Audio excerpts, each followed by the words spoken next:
Fraser Island sits off the coast of sunny Queensland, Australia. But don't fall for its beauty. It's home to the most dangerous beach in the world. There's nowhere on the island to seek medical attention. If you do run into danger, you're on your own. Dingo attacks are super common here. If you don't know what a dingo is, it looks like an adorable dog. But beware, this wild breed is extremely dangerous. And the dingo's gnashing teeth aren't the only thing to be scared of. The seas around the island are swimming with great white sharks. There's jellyfish in the water too. Fraser Island is home to some of the world's most dangerous kinds, including the Portuguese bluebottle. One sting from its venomous tentacle is enough to take down an adult human. Even if you manage to avoid the creatures on the island, the sea itself is perilous. The waters are incredibly rough and have powerful riptides. These are strong currents that will pull you away from the shore. And remember, there are no lifeguards to come to your rescue if you get in trouble. Even the sand is dangerous. Car rollovers in the thick dunes happen all the time. It's definitely best to swap your car for a dune buggy. Travelers also often drive down the dunes straight into the lakes below, but the lakes are incredibly shallow, which is not very safe. Fraser Island is also known for its beautiful lookout points, but you'll need to watch your step. You might feel on top of the world, but stay well away from the edges as jagged rocks and crashing waves line the shore below. There's an island in Brazil known as Snake Island, which is equally dangerous. I wonder what the hazard could be here. It's home to thousands of golden lancehead vipers, which are one of the most venomous snakes on the planet. They grow to over 20 inches long, and their fast-acting venom melts the flesh from around their bites. There are around 4,000 snakes on the tiny 106-acre isle. Snake Island has become so dangerous that the Brazilian authorities had to ban everyone from going there. For years, the only human inhabitants to brave the island were a lighthouse keeper and his family. But local legend says that one night a group of snakes crawled in through a window to attack, and the family was never seen again. Known as the gas mask town, the island of Miyake-jima is not one to visit in a hurry. It's home to a fiery, active volcano that has erupted several times over the past few years. There were several massive eruptions leading to the spread of a highly poisonous gas across the island. Residents are now required to carry gas masks at all times, and a terrifying alarm blares across the island whenever the poison levels get too high. The island is also in the middle of the Devil's Sea. Ships mysteriously vanish in the area, and experts have no idea why. The North Sentinel Island is home to a remote and unwelcoming tribe. They lived alone on the island without any modern technology or contact with the outside world for over 60,000 years. And that's just the way they like it. They've been known to fire arrows at anyone who attempts to enter the island. There are many stories of people visiting the island, and they are never seen again. It's not ghoulish ghosts or slithering snakes that you have to worry about on the Caribbean island of Saba. It's hurricanes. The tiny island has been hit by more severe hurricanes than anywhere in the world over the last 150 years. There have even been 7 tropical cyclones, which is an intense circular storm. The winds in these storms can reach 254 kilometers an hour. Try standing up in that. You'll also struggle to find a pilot who'll even land on the island. It's incredibly dangerous not because of the winds, but because it's home to the shortest runway in the world. It's only 440 yards long. 2 huge rocky ridges surround the runway, so there's no room for mistakes. The Kilauea beaches of Hawaii used to be one of the most dangerous in the world. The Kilauea volcano has been almost consistently erupting for the past 35 years, spewing red-hot lava into the surrounding waters. The water temperatures have even passed boiling point as a result of the lava. Happily, it's no longer active. While the island of Bikini Atoll might sound like the perfect summer vacation destination, it's most certainly not.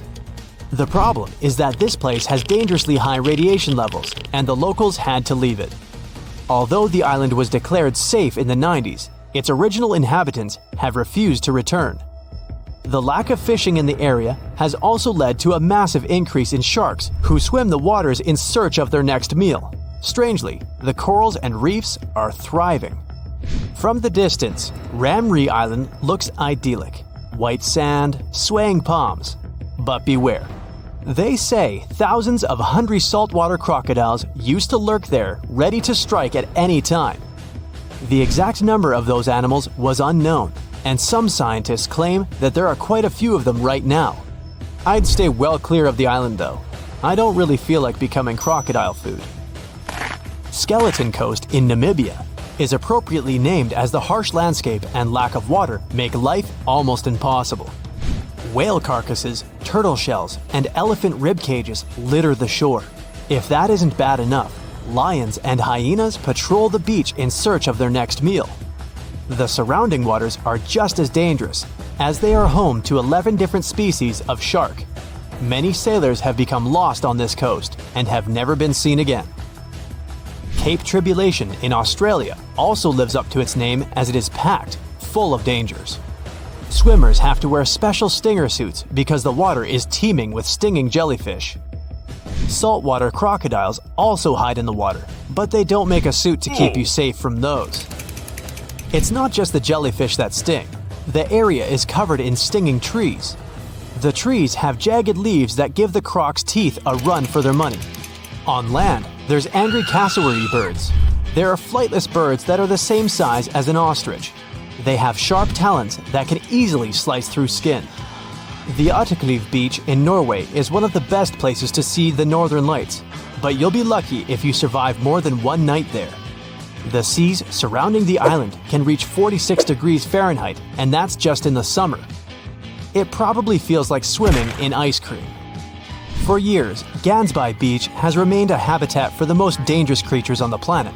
Sharks are particular fans of its waters, and the coastal stretch is known as the Great White Shark Capital. The sharks are attracted to the 60,000 sea lions that flock to the beach every year. Not just shark food, wild sea lions can be unpredictable and aggressive towards humans. Comoro Islands are the worst vacation destination for those who don't really like mosquitoes. The place is swarming with the little guys. Locals say all the water on the island must be contaminated because of them. So they like to sterilize water before drinking, making ice, and even brushing their teeth. If you're really into coconuts, there's one place you should probably go to grab some. I'm talking Danger Island. Yep, it's the real name of one of the islands in the Chagos archipelago. It shouldn't scare you off though. The major problem it has is parking. I mean, safe anchorage for those who come there. Finally, while it may sound dreamy, you're probably going to want to avoid the beaches of the Amazon. Sharp-toothed red-bellied piranhas, anacondas, and electric eels are just some of the beach's regular residents. It has one of the widest varieties of animal species on the planet, including the Amazonian giant centipede, which has a poisonous bite. It's not just the animals of the Amazon that you have to watch out for. Strychnos and curare are the two Amazonian plants that are super poisonous. Take a look at some regular aluminum foil. One side of it is always shiny and the other one is dull. When making the foil, they flatten it with rollers. The foil is so thin that the rollers tear it. To avoid it, the foil is folded, and 2 layers are rolled at a time. So, the sides that were facing the roller are shiny, and those that were in the middle, one facing the other, are dull. Those little rubber hairs on car or bike tires that seem to have hidden meaning don't really have any purpose. They appear during the tire production process. So, they mix rubber with carbon black and put it onto a tire mold. Then, it's spread all over under high air pressure. To make a good tire, the rubber should cover the surface completely without skipping anything. But there's a problem. Air bubbles can form between the mold and the rubber. To make sure it doesn't happen and extra air escapes, the tire mold has little holes all over it. Some rubber penetrates there, and once the tire is ready, the rubber that goes into those holes turns into little hairs. No one cares enough to remove them because that would take more time and effort, and those hairs do no harm. Car windows have those tiny dissolving black dots, and they are not there just for a fancy design. They're called frits, and they make the surface of a glass rougher, so that the adhesive can stick better and glue the glass to the car frame. Also, the black enamel blocks the UV light of the sun that can melt the adhesive underneath the bands around the window. The problem is that the black band heats up faster than the transparent glass, so the tiny dissolving dots help to distribute the temperature evenly. When you spend some time in the water swimming or bathing, your fingers and toes get all wrinkly. The skin has 3 layers. First, the subcutaneous tissue, then the dermis. That has the blood vessels and nerves. Finally, the top layer is the epidermis. It protects other layers and makes sure that the water doesn't evaporate from the body. The epidermis is made up of 4 layers, and the very top one of them, the stratum corneum, is what you see when you look at your skin. It has dead keratin cells that are constantly shed. This layer protects your body from the environment. If you expose the fingers or toes to water for a long time, those dead cells absorb water, and the skin swells. Since it's attached to the tissue, the wrinkles appear to compensate for the increased surface of the outer layer. It doesn't happen to the rest of your body because toes and fingers have the thickest layers of those keratin cells, as body parts that are the most exposed to damage.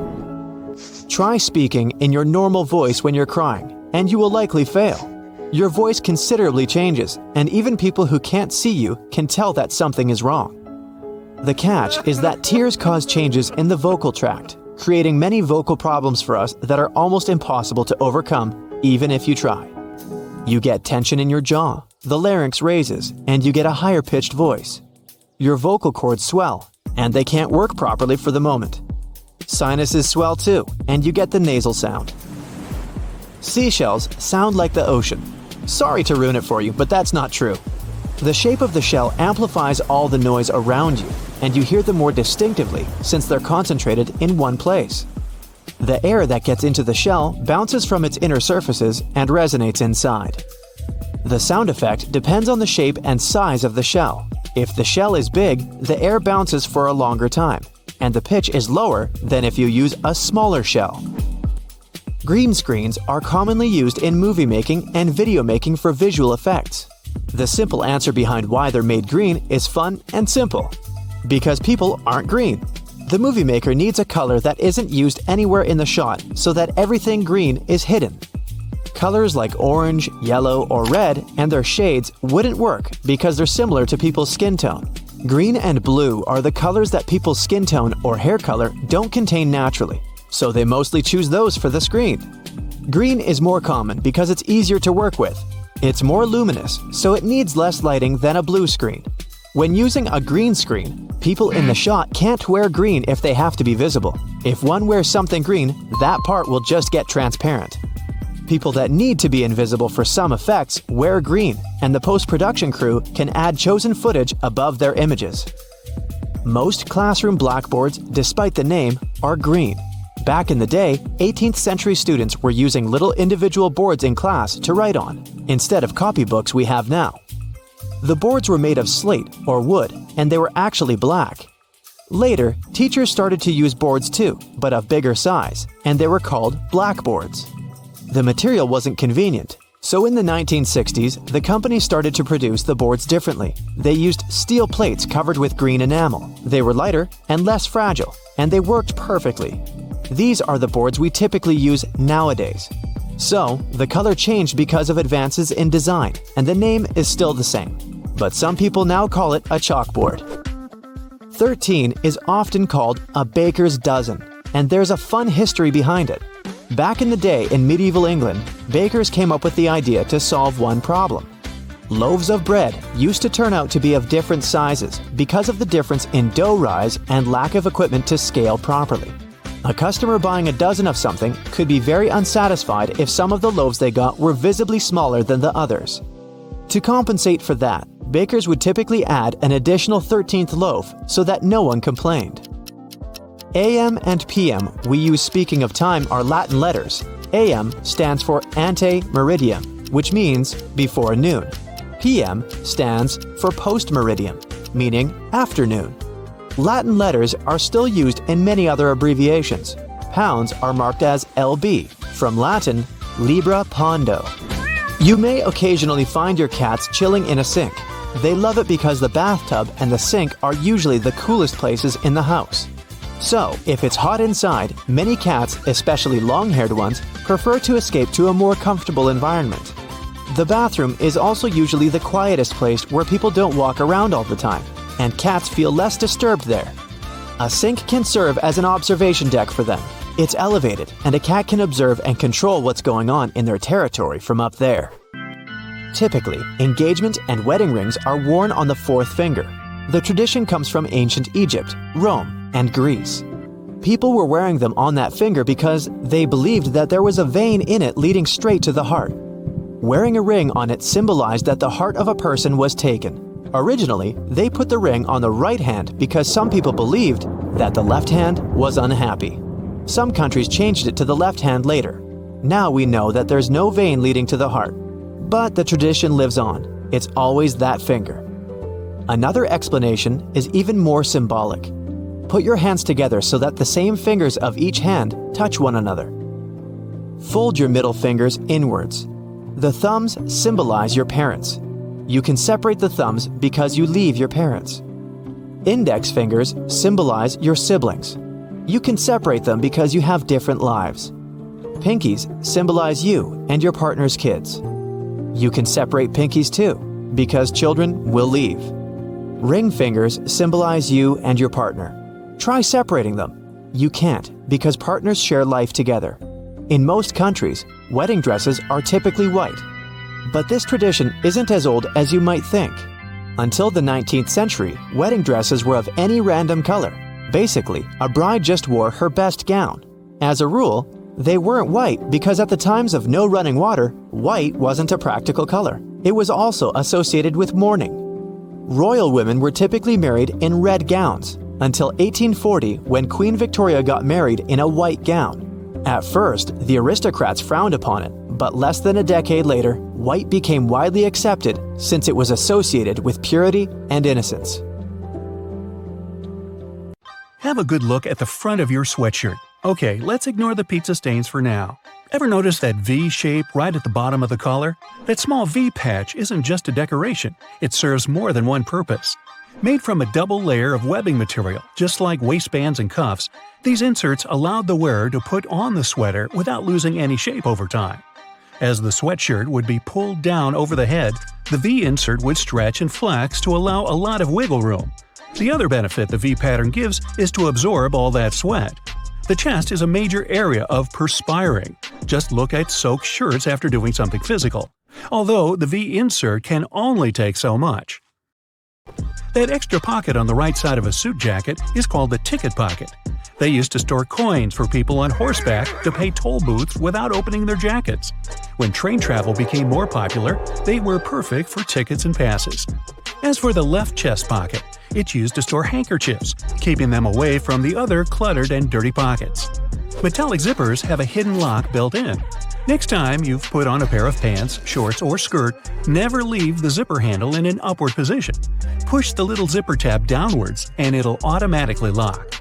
To mute your annoying beeping microwave, look closely at the front panel for a sound button. It may have been there all along, just begging to be pressed.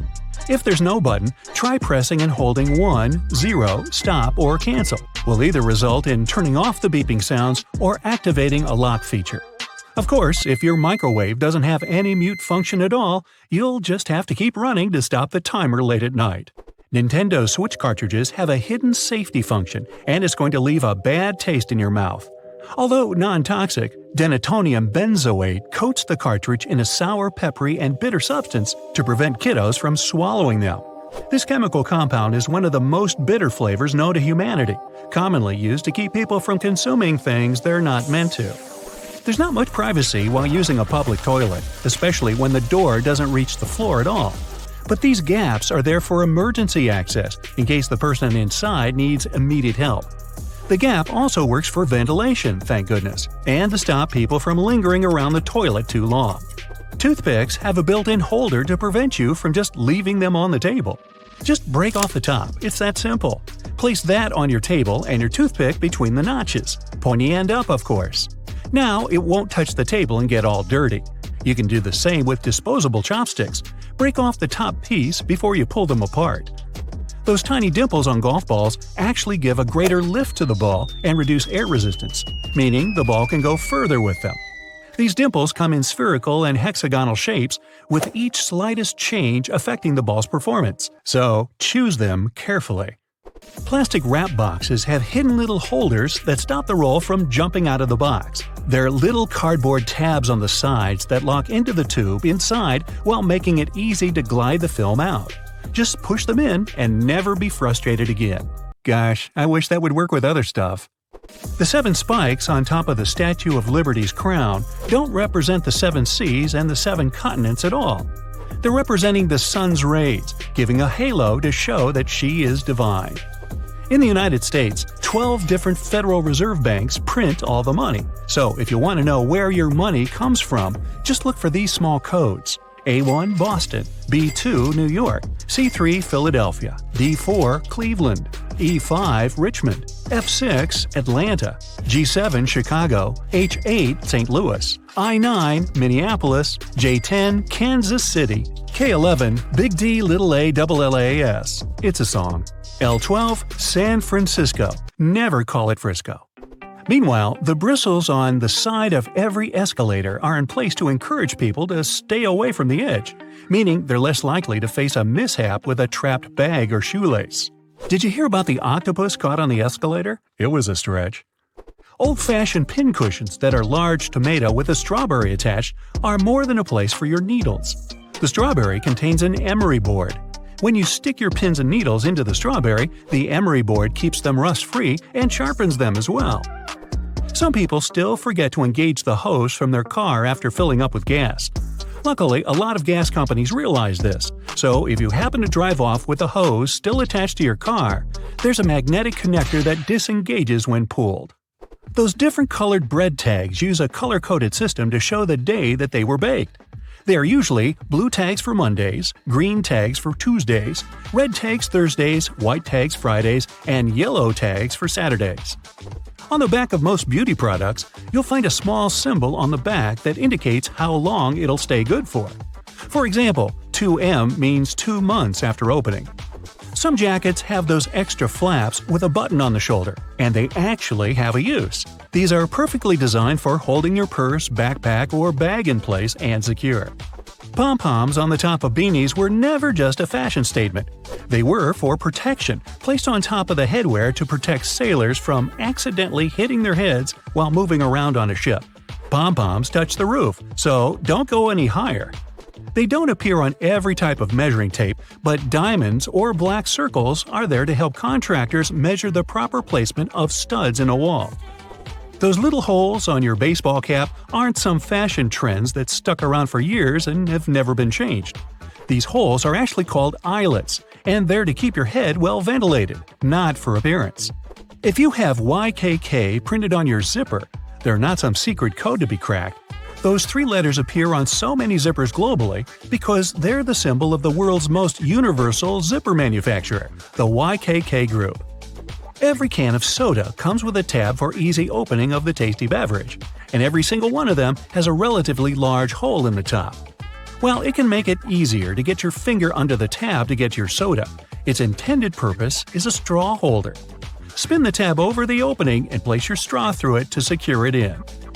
Disposable lids do a great job of keeping your drink inside the cup, but that's not its only purpose. When you're ready to sip on your drink, the lid has specially designed ridges to double it as a coaster and hold onto the bottom of your beverage tightly. The tiny black dot between the lens and the flash on the back of your iPhone is actually for a great purpose. It's the third microphone to provide superior sound quality by eliminating background noises and to pick up your voice much clearer in a crowded environment.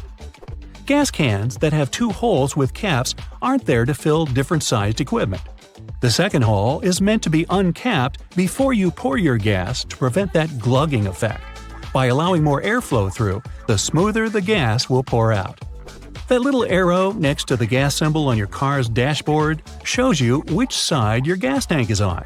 It'll help you when you go fill up your gas tank, especially if you're borrowing a different car than your own. Look at a check and see MP near the signature line. That means the check printer used microprint as one of the check security features.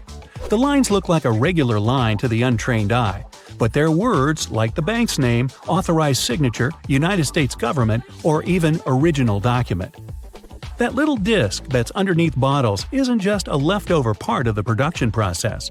It creates an even tighter seal with the lid, so even if the bottle was turned upside down, the liquid doesn't leak out everywhere.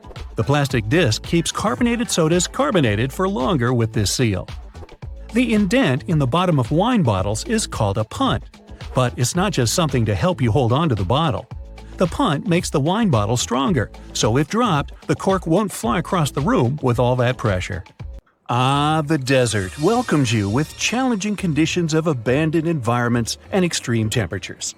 Hey, some of us would prefer dessert, chocolate, over sand and rocks. Oh well. Just like cactuses and camels, buildings have had to adapt to these conditions. Here are some examples of astonishing structures in deserts. These structures are called earthships. They're located in a New Mexico desert town. A large community of like-minded people lives in them. What's even more interesting is that the location of these buildings is registered as dumpsters.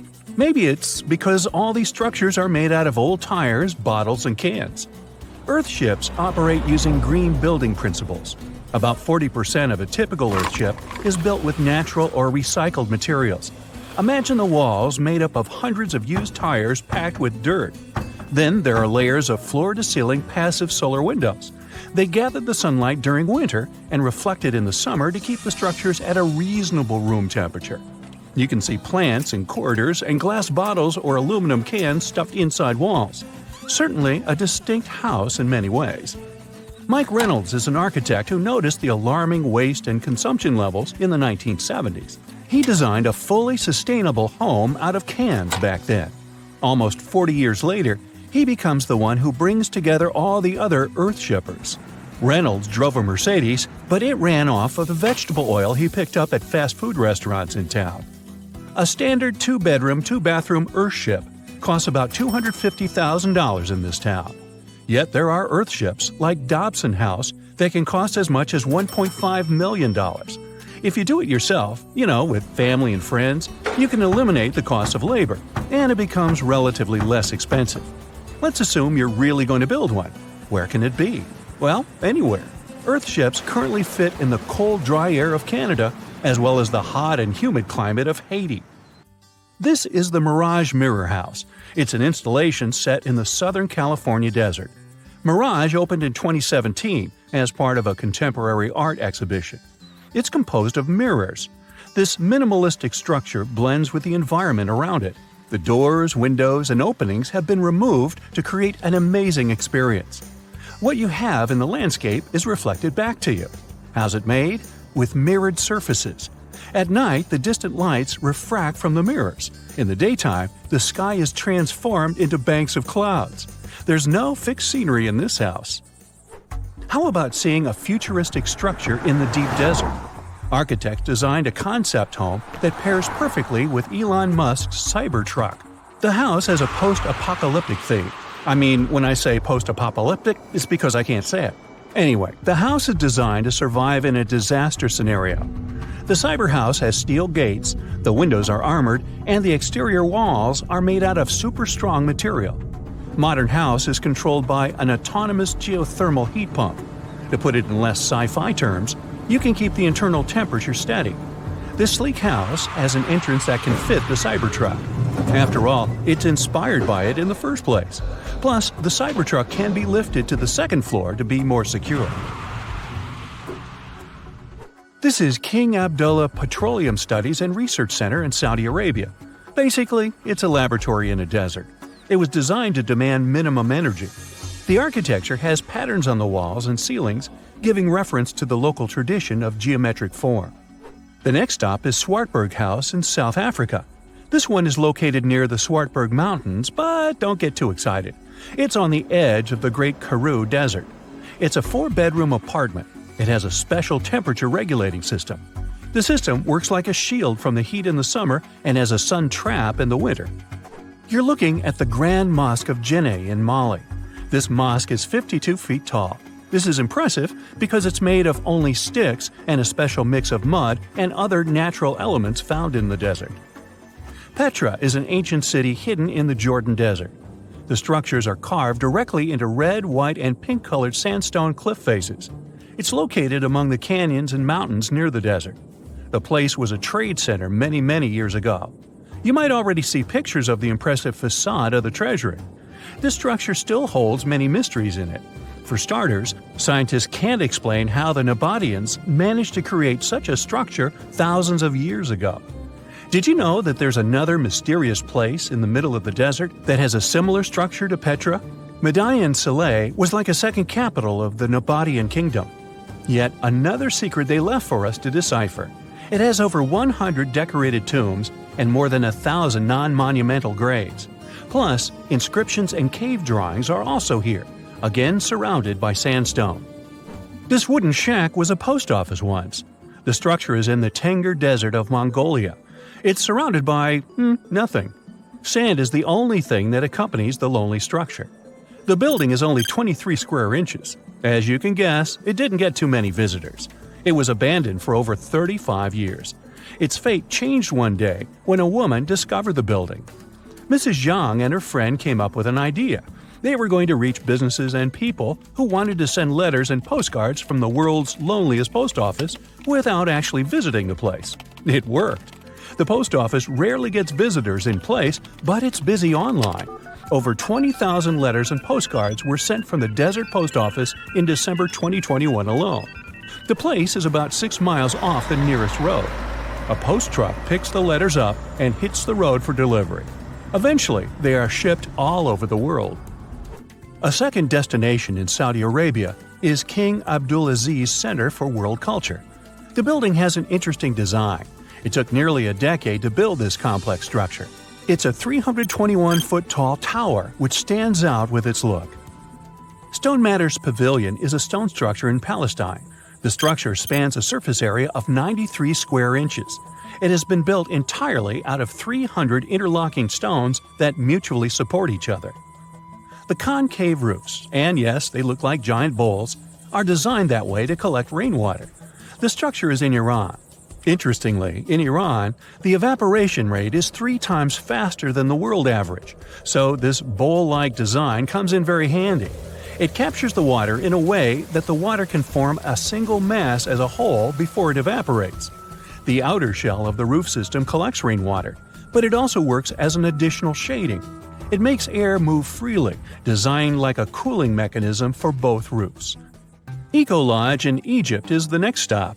The project is built in a place that overlooks the desert and is constructed using locally available materials like sun-fired bricks and palm wood. The building is an example of traditional architecture. There's a water basin that lets in the air to keep the interior cool. A worthy mention is the CID Interpretation Center in Chile. Chile's Atacama Desert is among the top tourist destinations in the country. To help the tourists, architects designed a visitor center as part of the infrastructure for the wind farm. Here, the cold winter months don't freeze people because the large windows make the most of solar heating. What's even more interesting is that the building is designed to go completely dark at night. Imagine you somehow bumped into the building by accident. Black Desert House is a building respecting the stars. At night, this house goes completely dark. It dissolves into the night, so the stars can appear more prominent. Now, any mysterious desert buildings you know that aren't on this list? Let us know in the comments. Yo ho ho, a pirate's life for me!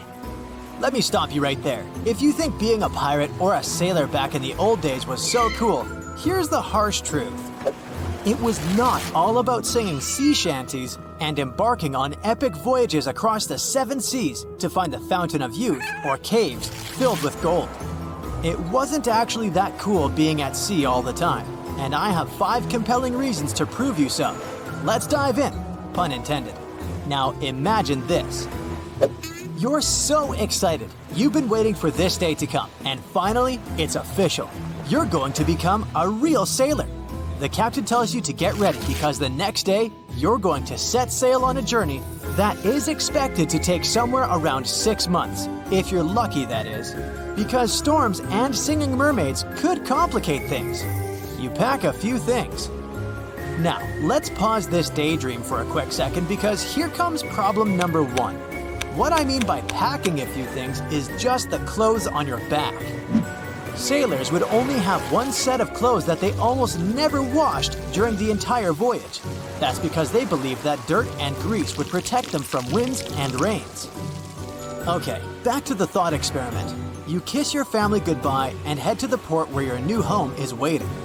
One of your crew members not so warmly welcomes you on the deck and shows you where you'll be sleeping. This makes you start doubting your choice of becoming a sailor in the first place. Because after seeing it, you're certain that this is not going to be a 5-star hotel comfort level kind of experience. So, here's problem number 2. The ships were absolutely crammed. Back in the day, sailors would have to accept living in such conditions, whether they were working for a big name like Christopher Columbus or not. The Niña and the Pinta were 2 of Columbus's ships and the best sailing vessels of their time. Yet again, this didn't change the fact that they were so small that men had no place to sleep. Which gives us problem number 3. Having to sleep next to one another on a crowded deck where they could barely move was not so great for sailors' health conditions, and going below deck to escape the snoring of their fellow shipmates was not an option because there was no fresh air there. In addition, you could always come across a rat there. So, kiss personal hygiene goodbye. And in case you're wondering how rats got there, those little rascals are actually good swimmers. Also, sailors were at sea no matter the season or the weather, so they were often cold and wet, which also made it hard for them to stay healthy and strong. Speaking of health conditions brings us to problem number 4, and it's food and hunger. Sailors didn't have their own mini fridges with different kinds of condiments back then, like the compartments luxury cruises have these days. So, they had to come up with ways to store enough food that would last for months or even years.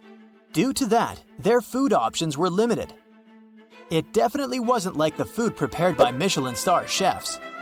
One of the most common food options on ships was salted meat, which wasn't as chewy as you might imagine. Or a biscuit called hardtack, also called sheet iron or worm castles. And there's a reason for all these creative nicknames. Hardtack was essentially a mix of water and flour baked into a cardboard-flavored cracker. They were brick-like, and the only way they could be eaten was if they were softened with water. If only sailors could dip them in their afternoon tea, right? Sometimes these biscuits would still be extremely dense. Then sailors would have to slam their fists down on them to break them into smaller pieces to be able to eat the stuff. As long as hardtack was kept dry, it rarely got spoiled. The sailors would be able to eat them after a year if they had any left.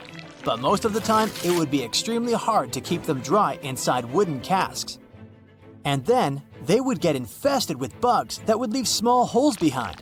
However, sailors would still eat them anyway. Have to take protein from somewhere. By now, you might have figured out that there were no fruits or vegetables in a sailor's diet. This caused vitamin deficiency in many sailors. So those toothless pirates and sailors in the movies you see? Yep, it's all because of poor nutrition. And the iron-hard crackers probably didn't help either. But when sailors ran out of food, not having a balanced diet was probably the least of their concerns. Back in the old times, a voyage could take way longer than expected due to weather conditions. There could be no winds to push the ship further. Or a powerful storm could shake the ship and the waves and water could destroy the food storage. So when such a situation happened, sailors could easily run out of food. Well, they could throw the net into the ocean and catch some fish, right? But sailors didn't eat fish even in the face of starvation. Many captains mentioned this in their logbooks, which were basically captains' diaries. The problem was not that sailors couldn't get fish. In fact, many different kinds of fish were caught in their nets, but they had to throw them all back into the sea. During the exploration era, Antonio Pigafetta mentioned in his logbook that the ship's crew caught an unbelievable amount of fish, but they didn't eat any of them. Also, in the same journal, he mentioned that 40 of the sailors lost their lives. Naturally, sailors thought that only poisonous fish were dangerous. And because of that, they were inclined to eat only the fish they knew. But even a well-cooked tuna could be poisonous, and they had to learn it the hard way. But it's not like they didn't have any methods to check fish. Spanish sailors, for example, put silver coins on them. If the silver changed color, they considered those fish to be poisonous, therefore inedible. So they would toss them overboard. Other sailors would place the fish they caught on the deck and observe if flies or other insects came to feast on it. If they didn't land on the fish, this meant that it was poisonous. But if insects did come, they considered it safe to eat. The problem of eating fish caught in the open sea dates back to as early as the 7th century BCE. Imperial healers in ancient China knew that eating fish was the reason why some sailors lost their lives. But they couldn't prove that the fish were poisonous, and the mystery remained unsolved up until the 19th century. In 1886, a Cuban doctor finally figured out that some fish contained poison in their tissues and muscles, even though they were considered a safe-to-eat breed. That kind of poison is actually something that is found in plankton. Some fish can eat this plankton without being affected. They store it in their bodies. And as they grow, the rate of the poison increases within them. And this is something that doesn't go away no matter how long one cooks the fish. If you still think that life at sea back in the old days sounds exciting, this 5th problem will convince you otherwise. Let's say you've managed to get along with your roommates, stay clean and healthy, and eat regularly. But there's always a risk of getting caught by pirates, and they didn't ask for things kindly. So, if you didn't want to end up as food for sharks, you would have to raise the white flag and simply join them. Not the career you were planning, right?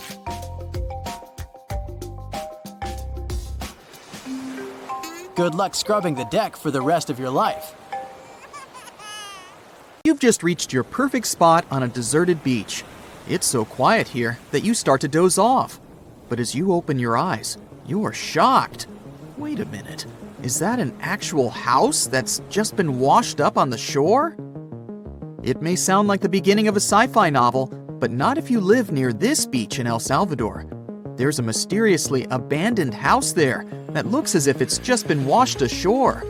How did this villa end up there? How long has it been here without anyone noticing it? This mysterious construction is 46 miles south of El Salvador's capital, San Salvador.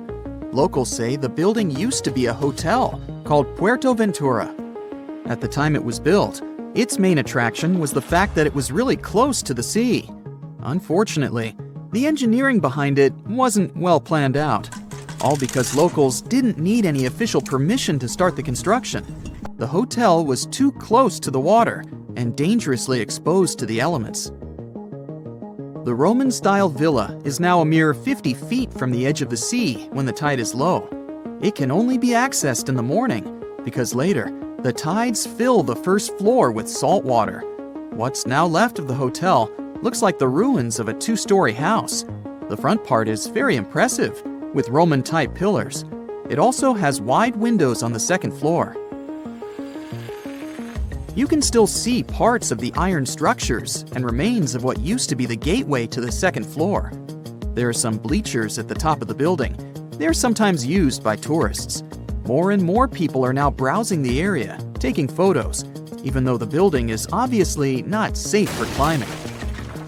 There's little information on how long it's been sitting in its current location, but some locals say it's been there for at least 20 years. It had remained a local secret for years before it was discovered by a TikTok user in 2021. But that doesn't answer the question. How did the hotel end up in another location altogether? This is where things become a little fuzzy. While some locals say that the building was abandoned decades ago, others claim it was deserted after Hurricane Mitch hit the area back in 1998.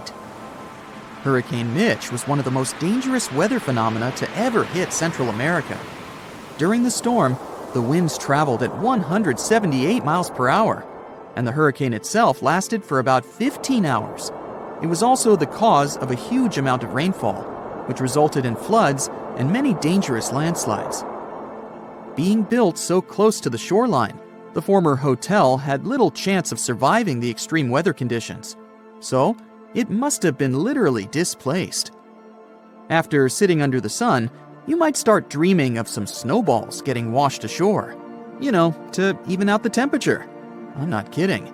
This strange natural phenomenon did happen back in 2016. It resulted in about 11 miles of the coast of the Gulf of Aab in West Siberia getting covered with huge snowballs. Because of the low temperatures, small pieces of ice started to form in the water. Afterward, the wind and waves rolled them into giant snowballs. Some of them were the size of a tennis ball, but others were up to 3 feet wide. A 2004 Harley-Davidson night train motorcycle popped up ashore on a British Columbia beach back in 2012. It was neatly packed inside a shipping container. It took some time to do it, but the owner was eventually traced down. His name was Ikuyo Yokoyama, and he lost his motorcycle after a tsunami struck Japan on March 11, 2011. To get to its final destination, the Harley-Davidson traveled more than 4,000 miles.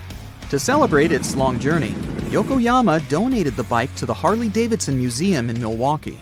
It's been on display there ever since, in case you want to visit. This strange phenomenon made it look as if someone spilled dish soap all over the beach. But it does happen pretty often in Queensland. Sea foam covers the shore there a couple of times each year. It mostly happens after a storm, when ocean waves move dissolved organic matter around. It's basically like a giant ice cream maker.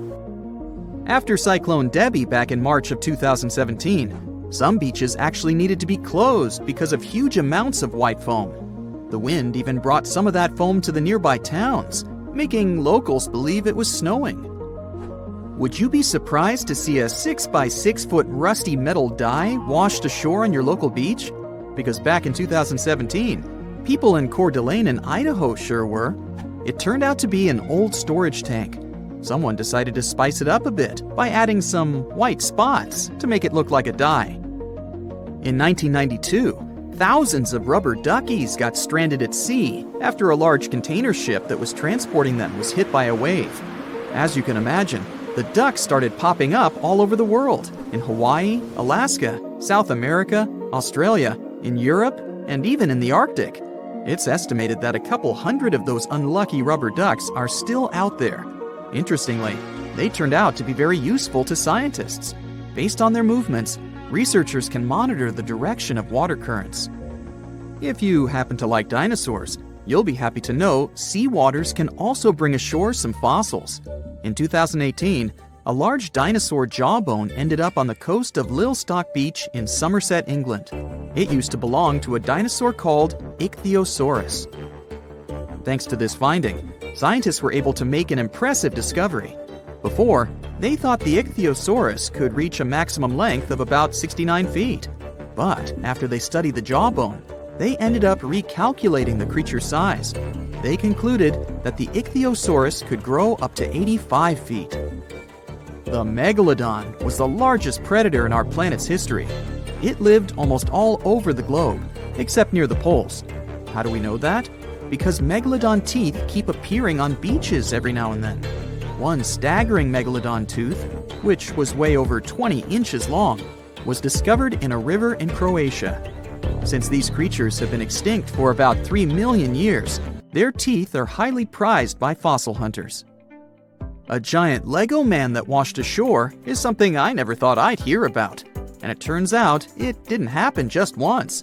There were 4 of these giant Lego men in total, each around 8 feet tall. One was found in England and one in the Netherlands, while the other 2 popped up in Florida and California. It was surely not a coincidence, and after some research, people found out that a Dutch artist was behind this. Ego Leonard started this project as a personal statement campaign. A short film was even made about this, and it was called No Real Than You Are. This sentence was written on each of the 4 Lego men put to sea. A bundle of over 50 letters was washed ashore in New Jersey on a beach in Atlantic Highlands back in 2012. It happened shortly after Hurricane Sandy had struck the area. A 14-year-old boy found the letters and gave them to his mom. She was so touched by them that she decided to carefully dry and return them to their owner. The letters were the correspondence of 2 people named Dorothy and Lynn. They were dated between 1942 and 1948. The last was written a week before their wedding. With the help of an online genealogy site, the woman reached Dorothy and returned the letters to the 88-year-old woman who was living in a retirement home. Have you ever seen a skyscraper that can change its shape?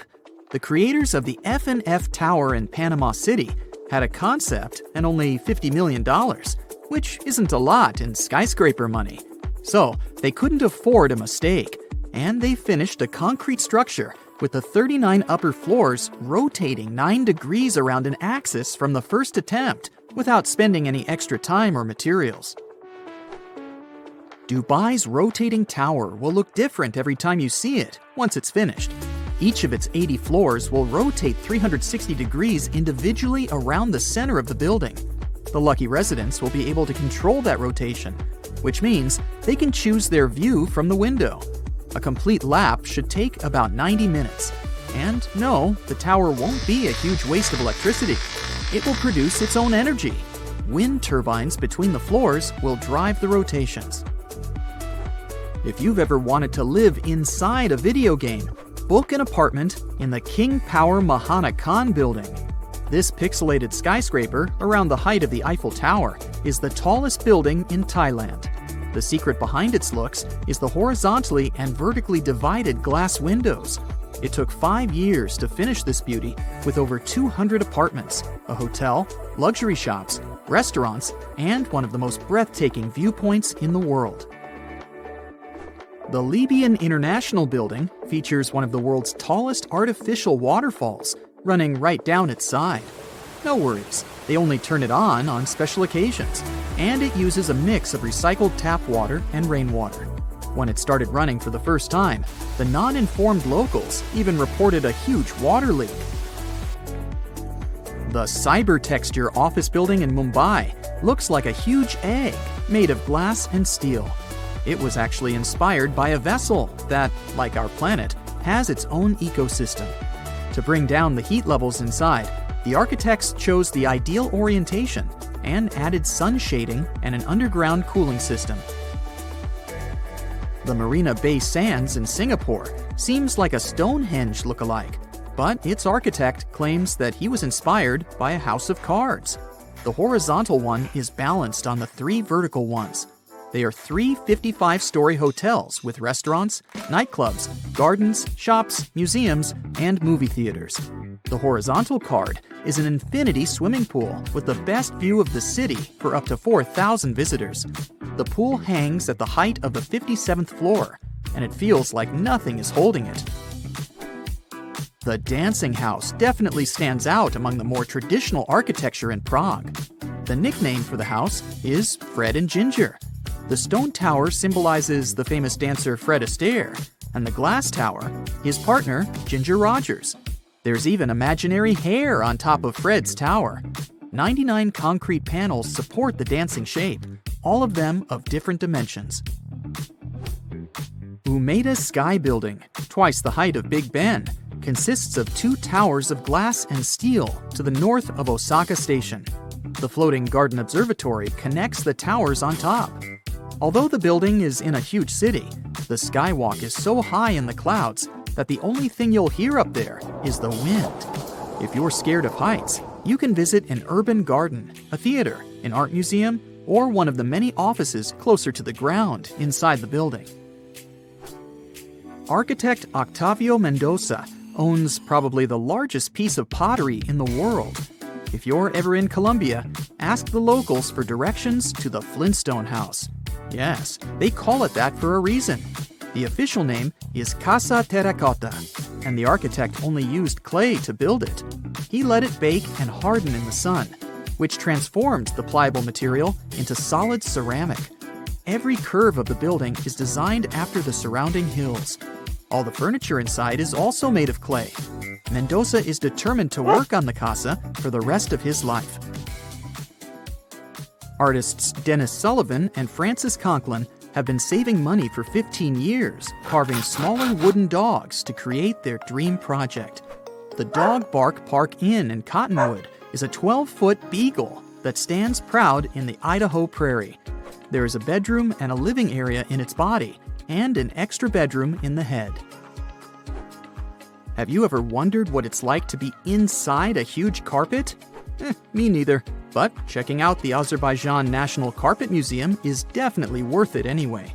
It shows the history of this important local craft in every detail. Austrian architect Franz Jans designed the construction, and it took 6 years to finish it. The Basket Building in Ohio looks exactly like a real shopping basket, except it's 160 times larger. It even has 2 attached handles. The building served as the headquarters of Longaberger Basket Company, then was sold to become a luxury hotel. A giant whale? An airship? Can you guess what's inside this building in Graz, Austria? 2 British architects won the Europe-wide competition to design this art museum. The biomorphic construction has around 1,000 acrylic glass elements on its skin. During the night, it can send light signals and messages to people on the other side of the river. It takes in daylight from the north through nozzles on its top. The needle is a viewing platform. The Half House in Toronto, Canada, was built in the late 19th century and was one of 6 identical houses standing next to each other. When developers came to this area, the owners of all the other houses agreed to move, and this one wouldn't go. A demolition crew showed some impressive skills as they managed to tear down the neighboring house without doing any damage at all to what is now the Half House. The white exterior wall used to be load-bearing, dividing the neighbors' bedrooms and living rooms. One wrong move of the excavator, and the entire construction would become ruins. The Shell House in Isla Mujeres, Mexico, stands by the ocean, was inspired by the ocean, and looks like one of the ocean's symbols. The house is shell-shaped and covered with shells from nearby beaches. Architect Eduardo Ocampo designed this beauty as he wanted to have a one-of-a-kind house for his brother to come and visit more often. Now it's up for rent for vacationers. The Bubble Palace, not far away from Cannes in France, was designed by a Hungarian architect and purchased by Pierre Cardin. In case you have a couple of spare million, you can buy this interesting property. You'll get 10 bedroom suites decorated by contemporary artists, gardens, water ponds, a swimming pool, and a 500-seat outdoor auditorium with an awesome view of the Bay of Cannes as a bonus. Can you find one house standing straight here? I know, I also failed. All the cubes in the Cube House in Rotterdam are tilted 45 degrees at their side. The idea here was to make the most of the space. Dutch architect Piet Blom designed the houses in the late 70s to look like an abstract forest. Each triangular roof represents a treetop. The houses stand at 3 floors tall, with an entrance on the ground floor, an open kitchen, and a living room on the first floor, as well as a bathroom with 2 bedrooms on the top floor. The Boot in Tasman, New Zealand is a hotel that looks like it comes straight out of a children's book.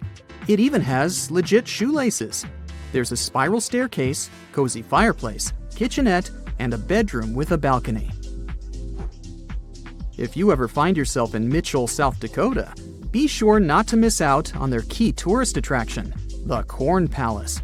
The locals have always been so proud of prairie gold that they first built a palace out of corn back in 1892 to prove to the rest of the world how fertile their lands are. What you can see now is the rebuilt version. Every year, they put new corn in 13 shades to form new beautiful murals. Wow, looky here. It's New York City, the Big Apple, the city that never sleeps. Hong Kong on the Hudson, the greatest city in the world. New York, New York, the city so nice they named it twice. All right, I'll stop.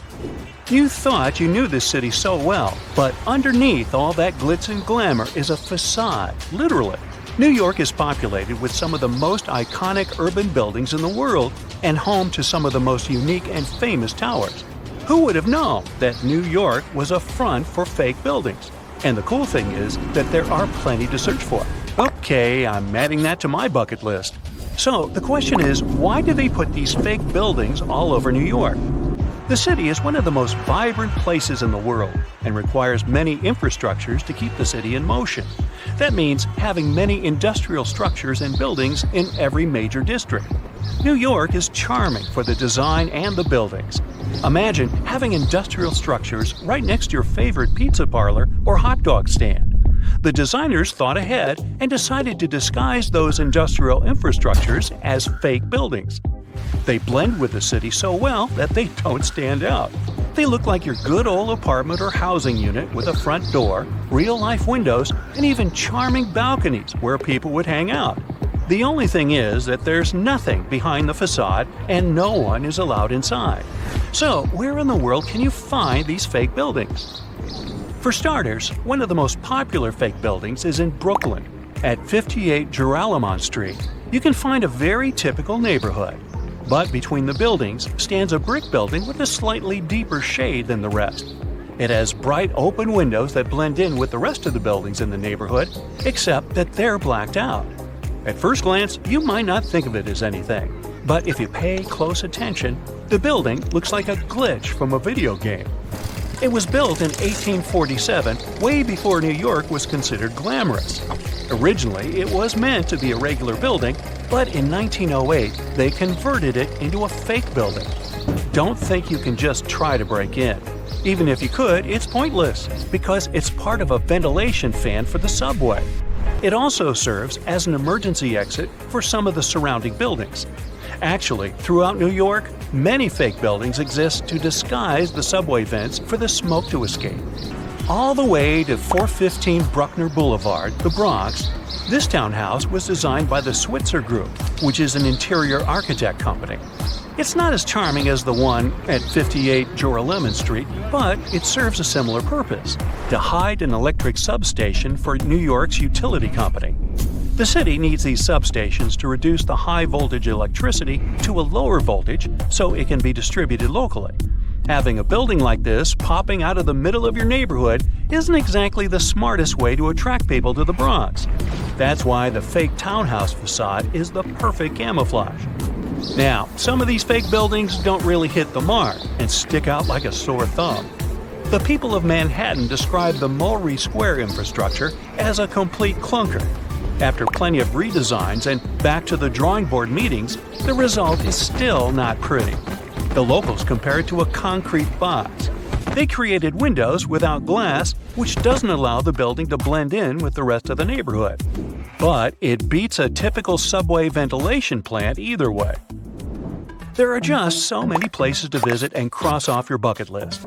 But if you live in China, you can literally stay in the country and visit many iconic cities around the world. The replica cities began when the Chinese economy started booming in the early 90s. They wanted the lifestyle of the rich and famous without wanting to leave their country. They can be comfortable eating their local food and get the feeling of being abroad. The Chinese province of Guangdong has an identical copy of the historical Australian alpine village Hallstatt. The real Hallstatt is centuries old and one of the most charming places to discover. The local people of Hallstatt also had no idea that their home was being built in China. Some people thought that this was controversial, probably because it cost around $940 million to build it. Paris is undoubtedly one of the most charming cities you could ever visit. Its rich history and vibrant culture are enough to catch the first plane to go there. For residents of Tianducheng, that's something they can do anytime they want.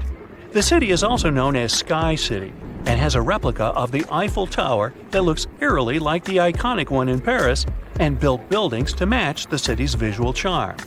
One of the main things that will break the charm is the farmland surrounding the city. There's barely anyone there, and the streets are always empty, very un-Paris-like. Still, you can find some nice fountains and statues scattered along the streets to give it some spirit. There's laundry hung everywhere, even on the trees. The picturesque fountains are dry and many apartments are empty. Only a few stores are open for business. Even though this looks like a fake city, it's quite real. Some people live here because it's more affordable than other places. 2 hours away from this town is another version of Paris's Pont Alexandre III and a carbon copy of London's Tower Bridge, but with 4 towers instead of 2. Hey, such a bargain! You can also visit the closest thing to Italy, but this time you can go shopping.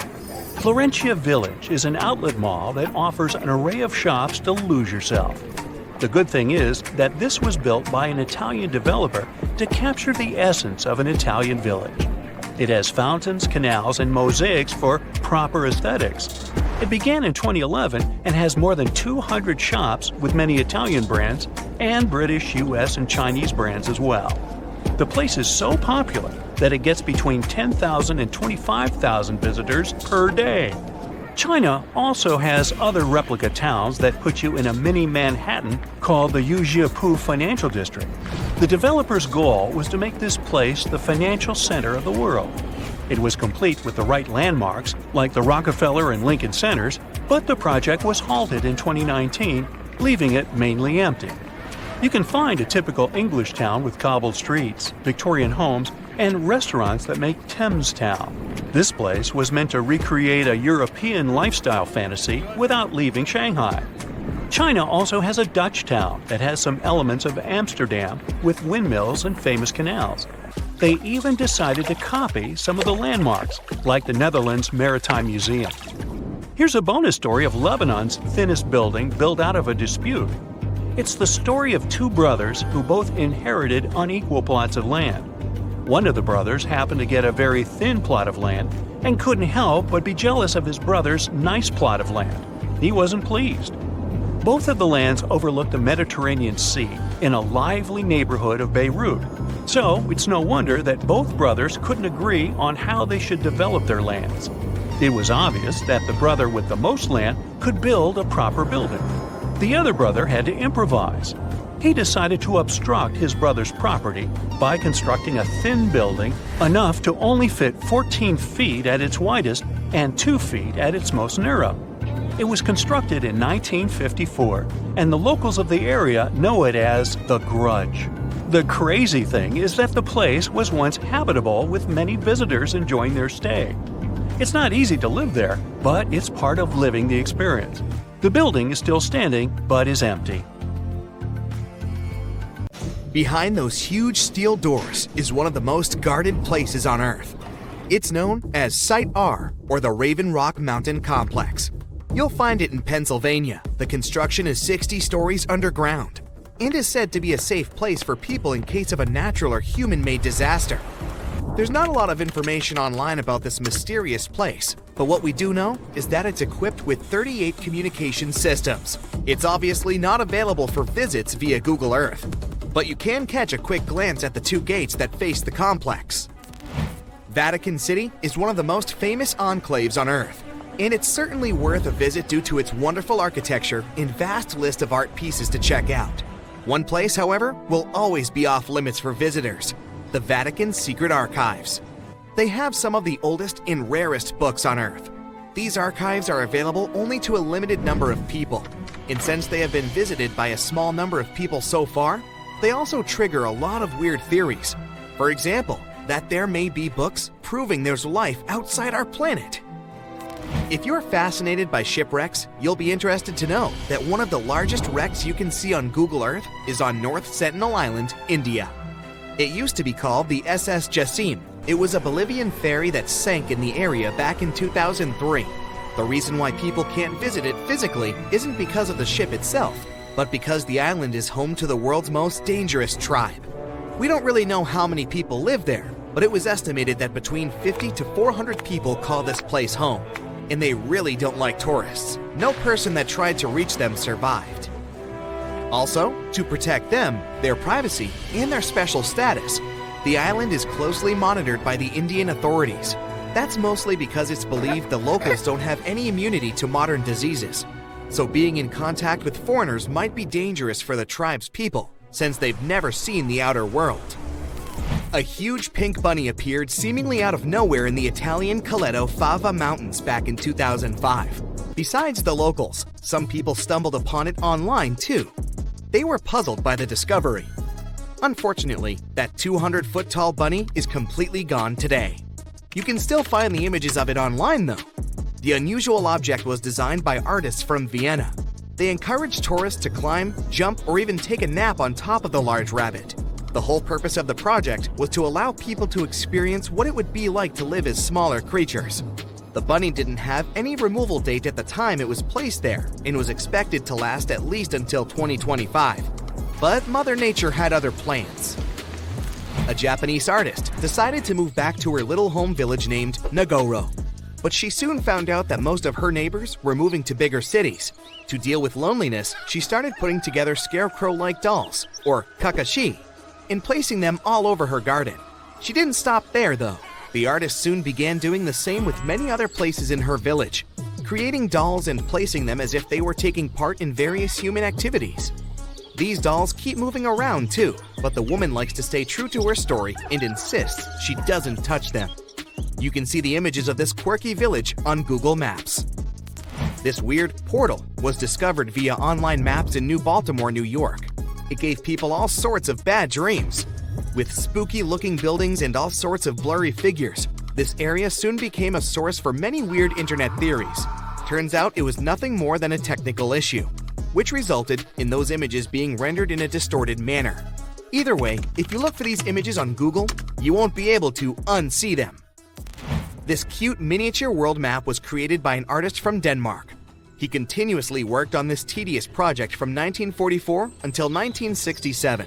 Using mostly his hands and just a few tools for moving heavy rocks around. He gathered stones at the edge of the water, then recreated the map of the world on the surface of this lake.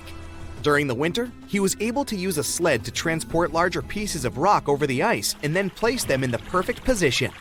Apart from the continents themselves, the map also features rivers and lakes, as well as some other famous landmarks.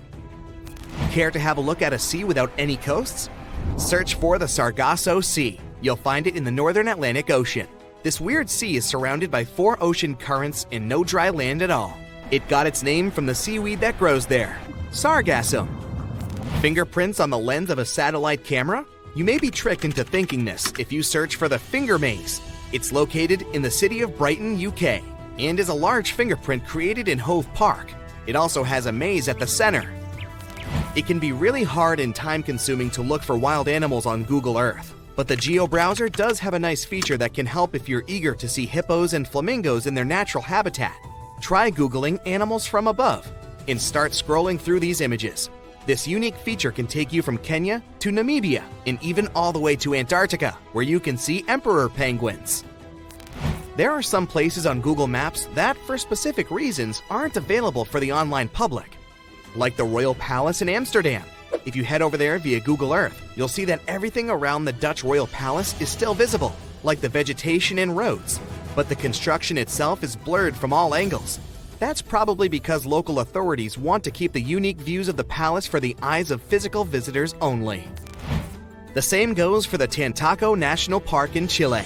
This one is a privately owned nature reserve that can only be seen on Google Maps from a distance. Once you reach a certain point, the zoom feature stops working. Some people say that since it's a nature preserve, it may be home to some endangered species, and extreme measures are taken for their protection. You know how a certain brand of fried chicken has a certain kernel on their logo? Yeah, you won't see any of these logos in high resolution on Google Maps. That's because the online map uses specific algorithms to detect people's faces and blur them out. As you can see, it's not always really that accurate.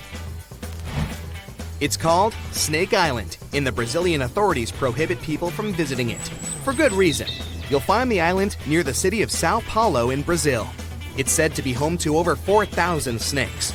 Some of the most venomous types of reptiles on Earth call this place home. If that's not creepy enough, how about that some of them are so dangerous that a small drop of their venom can permanently damage the human skin? You can see the shape of the island on Google Earth, but the more you zoom in, the blurrier it becomes. Here's another cool thing you can do on Google Earth. Time travel. Well, at least sort of. You won't be able to travel back in time and tell yourself to study more for that tricky exam, but you can see certain historical images of places you like. You can check if this feature works by looking at the upper left corner of the screen. If you can see a small icon with a clock, it may allow you to scroll some years back, but you can also see how sunlight affects Earth if you turn on the sunlight feature. The Empire State Building's tower was designed to serve as a docking station for dirigibles. At that time, people believed that these airships would become the main means of transportation in the future. The project included gangplanks, check-in and customs offices, and so on. But then the engineers realized that the wind up there was too strong for their plans, and they gave up on their idea. Angel Falls, the largest uninterrupted waterfall on the planet, is more than twice as tall as the Empire State Building. During the dry season, the falling water sometimes evaporates before it reaches the ground. One of the most mysterious sounds ever heard on Earth was the bloop. It occurred in 1997 and resembled the noise of marine animals, but the volume was too great for a sound produced by a living creature. The bloop continued for 1 minute. It started from a low rumble and then rose in frequency. Antarctica might just look like a giant field of ice, but there's actually a huge continent underneath. That means that it has volcanoes, mountains, and valleys, like any other continent. Scientists have recently discovered that the Antarctic landmass has the lowest point on the planet, as well as huge mountain ranges. If any of the numerous volcanoes were to erupt, it would melt a huge part of the surface ice and increase the spill of ice into the ocean. The sea level would rise and flood coastal areas around the world. The ocean waters would also be disrupted, putting marine life at risk, though all of these volcanoes are dormant at the moment. Each day on the South Pole lasts 6 months on this continent. The South Pole only has a single sunset and sunrise across an entire year. Early Earth might have been purple, not green. There's a theory that ancient microbes used molecules rather than chlorophyll to absorb sunlight. These molecules likely gave living organisms a violet tint. During the Stone Age, the entire population of Central Europe was around 1,500 people, which means they would all fit on a mid-sized cruise liner these days. Astronomers have figured out that the Milky Way weighs around 1.5 trillion solar masses, and one solar mass is the mass of our Sun. A tiny part of this weight is a supermassive black hole at the center of the galaxy, and 200 billion stars. The rest is dark matter, mysterious and invisible. If all sheets of Arctic ice and glaciers melted at the same time, the sea level would rise for the height of a 26-story building. Under black or UV light, ripening bananas look bright blue. That's because of the chlorophyll that's breaking down when the fruit is ripening. Because of tectonic plate movements, the Pacific Ocean shrinks every year, and the Atlantic Ocean gets bigger by the same amount. These days, there are only 2 ice sheets in the world left after the planet's last ice age. The first is the Greenland ice sheet. The second, the Antarctic ice sheet, is enormous. It's the size of Mexico and the continental US combined. Tsunami waves often go unnoticed. They don't rise for more than several inches above the surface until they reach shallow waters. When the ocean is deep, though, they can travel as fast as a long-distance passenger airplane. Corals that live in shallow waters produce their own protection from the sun. Without it, sunlight would harm the algae living inside them. To protect these algae, which are the main source of food for the corals, they fluoresce. This process makes proteins that act as sunscreen. Almost 90% of the volcanic activity on Earth happens in the oceans. The South Pacific has the largest concentration of volcanoes people know about. There's one volcano cluster that has 1,133 volcanic cones. All of them are active and cooped up in an area the size of New York State. The Zemchug Canyon in the middle of the Bering Sea is the largest underwater canyon ever discovered. There are more treasures and artifacts at the bottom of the ocean than in all museums in the world combined. In 1900, one of the biggest hurricanes struck near Central America and in the Gulf of Mexico. It then went as far as Florida and Texas and is considered to be the most devastating hurricane in the United States history. They first detected it on August 27th, and it lasted for many days. By the time it reached the Texas coast, the storm had turned into a Category 4 hurricane. Hurricanes are categorized on wind speed and intensity using something called a Saffir-Simpson scale. There are 5 different categories from 1 to 5, with 1 being the weakest and 5 being the strongest. The people of Galveston had less than 4 days to prepare for the arriving storm that even stretched out to Oklahoma and Kansas. The Great Hurricane then made its way to the Great Plains and turned towards the Great Lakes, New England, and reached southeastern Canada. The storm was so bad that more than 3,600 homes were damaged, even though they were sturdy enough to withstand the storm. Given the population numbers back then, it was equivalent to hundreds of thousands of houses destroyed, if not millions. Spotted Lake, Canada. They call it the most magical spot in Canada. In winter and spring, this is just a regular lake that looks like any other, but try going there in the summer when the water starts to evaporate. It'll feel as if you've entered a different world, a polka-dotted landscape with blue, green, and yellow spots. Over the summer, there are over 300 pools there, and they all look magical. Over the centuries, people believed each of them had different healing properties. Oh, and the explanation for the vibrant colors is pure science. Each of them has a high concentration of different minerals. We live inside the sun. Its atmosphere stretches far beyond its visible surface, and even though Earth is 93 million miles away from the star, it's still within reach of the sun's atmosphere. Auroras happen when charged particles from the sun get caught by Earth's magnetic field and crash into the upper atmosphere near the poles. Our planet is gradually slowing down the speed of its rotation. It happens at an unhurried pace of 17 milliseconds per 100 years. Because of this, our days are becoming longer, and still, only after 140 million years, a day on Earth will last 25 hours. Earth's southernmost continent, Antarctica, is only the fifth largest one, but it contains almost 70% of the planet's fresh water and 90% of the world's ice. Antarctica is also considered to be a desert. Lots of rocks on Earth have a Martian origin. Scientists analyze the chemical content of some meteorites found in the Sahara Desert, Antarctica, and other places. It turned out that these rocks had arrived from the Red Planet. The largest sandcastle in the world is located in Denmark. 30 sand sculptors who created it used more than 5,000 tons of sand. To make it more durable, they added 10% of clay, together with a layer of glue. They built it to stand tall against long and stormy winters. Some photons that don't get absorbed are re-emitted, and their wavelength determines the color we see. When you expose a material to sunlight or photons of higher energy, it can damage its chromophores, which is why they won't be able to emit photons at certain wavelengths. Red materials fade in sunlight the most.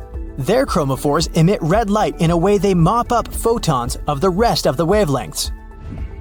From 60 to 100 tons of space dust drift down to our planet's surface every day. These tiny cosmic particles are mostly released by comets, which are usually made of dust and ice. When the sun turns this ice into vapor, the remaining dust travels down to Earth. Now, there are things about nature that you know for sure, or don't you? Let's check how much you know about the incredible world we live in. How many of the 14 points will you guess? Let us know. The Great Pyramid of Giza was built when mammoths still roamed the Earth. Myth or fact?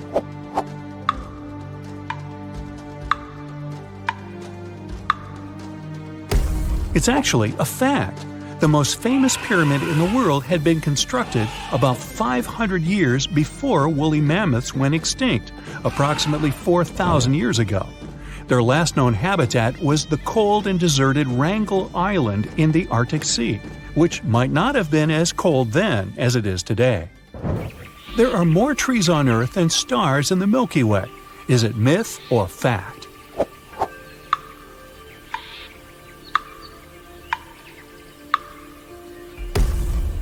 It's a fact.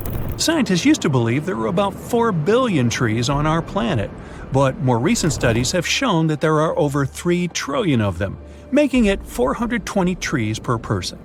As for the stars in our galaxy, there are only about 100 billion, which is 30 times fewer than the trees on Earth alone. The trees you see are all individual ones. Myth or fact?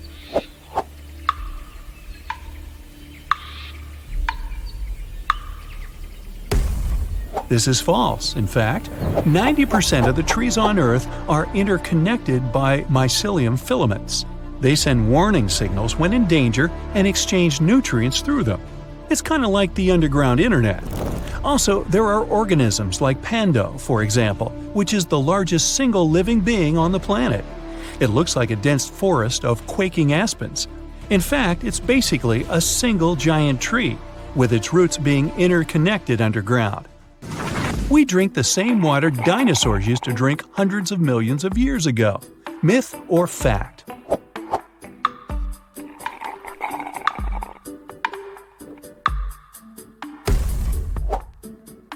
Actually, it is. Only a small portion of the water on our planet has evaporated for good. The rest of it is constantly renewed.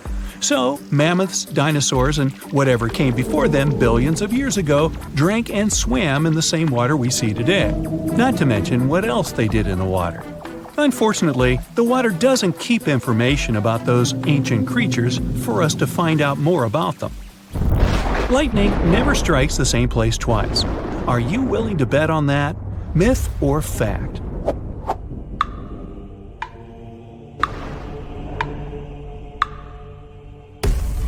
If you aren't, good for you. Lightning may strike the very same spot as many times as it wants.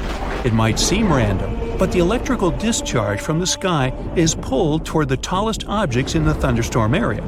Also, the material this object is made of matters too. It's by no chance that lightning rods on buildings are mostly made of copper and aluminum alloys. These metals are some of the most conductive materials, so they pull lightning very efficiently. All deserts are hot. Now, this one's easy, right? Myth or fact?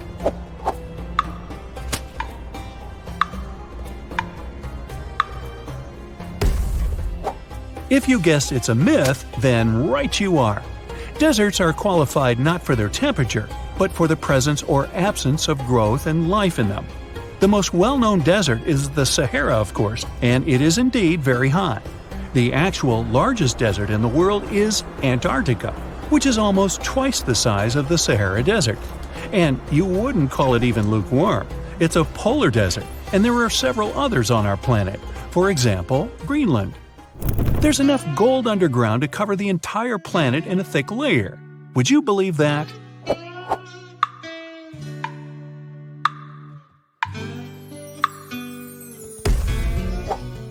Well, you should, because it's true. Since 1950, humanity has mined nearly 200,000 tons of gold. If we made a cube out of all this metal, it would be 70 feet high and wide. Recent data from scientists confirm that there are huge reserves of gold in the Earth's core. The metal is enough to cover the whole planet, and people might have gold up to their knees. The problem is, we just can't mine it from there. Hey, I don't mine if you don't. The Moon and Mars are better mapped than the Earth's oceans. Now, this can't be true, can it?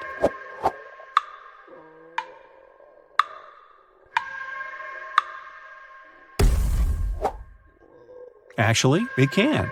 We have a detailed map of the Moon and Mars, although we're still discovering surprises on their surfaces, granted. Still, over 80% of the Earth's oceans are unmapped and unexplored.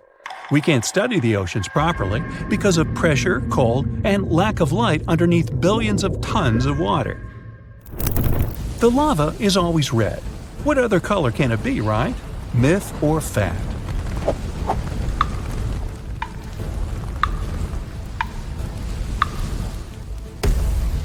Myth.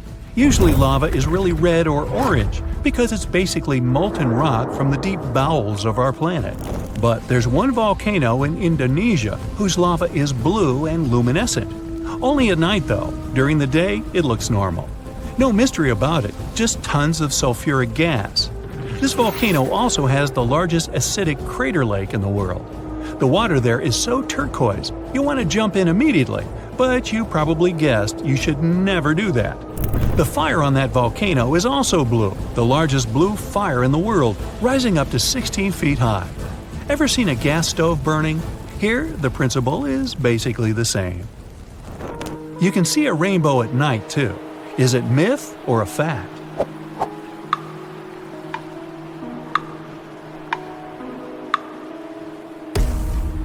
It's true, and there's even a name for this phenomenon, a moonbow. Also called a lunar rainbow, this event occurs extremely rarely. It's similar to a regular rainbow, except when it appears on a clear moony night after a rain shower. There's a thing called a fire rainbow, myth or fact.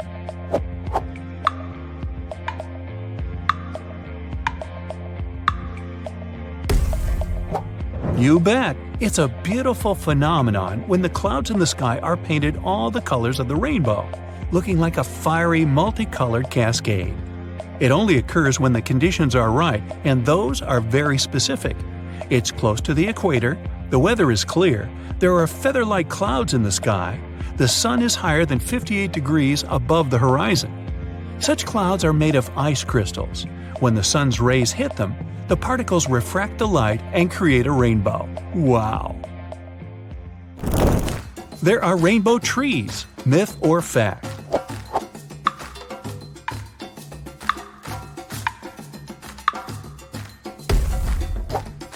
If I made you doubt this, I'm glad, because this one is not photoshopped. This is the rainbow eucalyptus, and their bark may literally have all the rainbow colors. These eucalyptuses shed their bark at different times each year. Every time the old section goes off, the tree first reveals bright green bark that was hiding underneath, and then it may turn any color. There's a whole set of hues: orange, maroon, blue, even purple. Stones can move on their own. Myth or fact?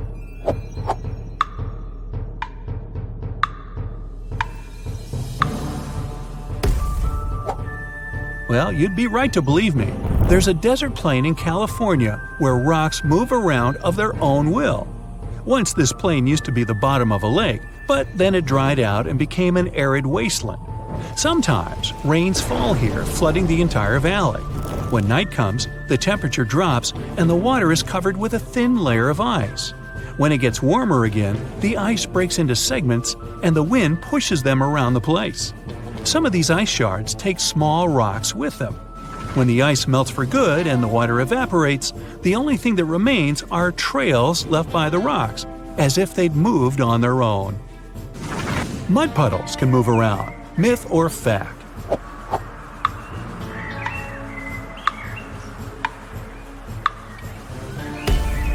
In fact, a single mud puddle in the world also travels as it wants, and nobody still knows why. It moves at a pace of about 20 feet per year, and it seems to have started its journey near the San Andreas Fault in California. People have tried to stop its march, but couldn't. So far, this creeping natural disaster isn't showing any signs of stopping on its own either. So, there's your pesky, problematic puddle to ponder. There are things about your body you know for sure, or don't you? Can you guess what exactly is a myth or fact? 1 point is for each correct answer. Let me know your score. Brown eggs are more nutritious than white eggs. Myth or fact? Myth. There is no study saying brown eggs are healthier than white eggs. The only difference is the color of the eggshell. The color of the eggshell doesn't affect its nutrition or quality. That is related to the type of chicken. Chickens with white earlobes tend to have white eggs. Have you heard that a large amount of the dust in your home is actually decanted skin? Not cool, I know. Do you think this is a myth or a fact? This is a myth. You're not just mopping your skin flakes from the floor. Many other components make the house dust. Fibers, hair, building materials, mold, pollen, insect body parts, and ash are some of them, according to the study made in Canadian houses. This makes sense because a house nearby a busy highway or in a renovation area has more dust than a house in the middle of a forest. Skin is our largest organ. Is this a fact or myth? It's a fact. You might think for a second that the intestine can be quite large when you unfold it, but nope. Skin wins the contest. An adult carries around 8 pounds and 22 square feet of skin. Can't think of us without a skin. It's not just there to cover our bodies, it has an essential role in protecting us too. You can't breathe and swallow at the same time. Myth or fact? It's a fact. Maybe you already knew the correct answer, but you tried it anyway after reading this, so see it for yourself. So in your throat, there are 2 passageways important for your survival. I'm putting aside the fancy medical names, and I'll refer to those 2 as airway and food pipe. They prevent breathing and swallowing simultaneously. Otherwise, food would enter the airway and cause severe complications. This doesn't always go as planned. That's why sometimes you end up coughing and preventing the piece of food from reaching the lungs. As well as having unique fingerprints, humans also have unique tongue prints. Is this a myth or fact? Fact!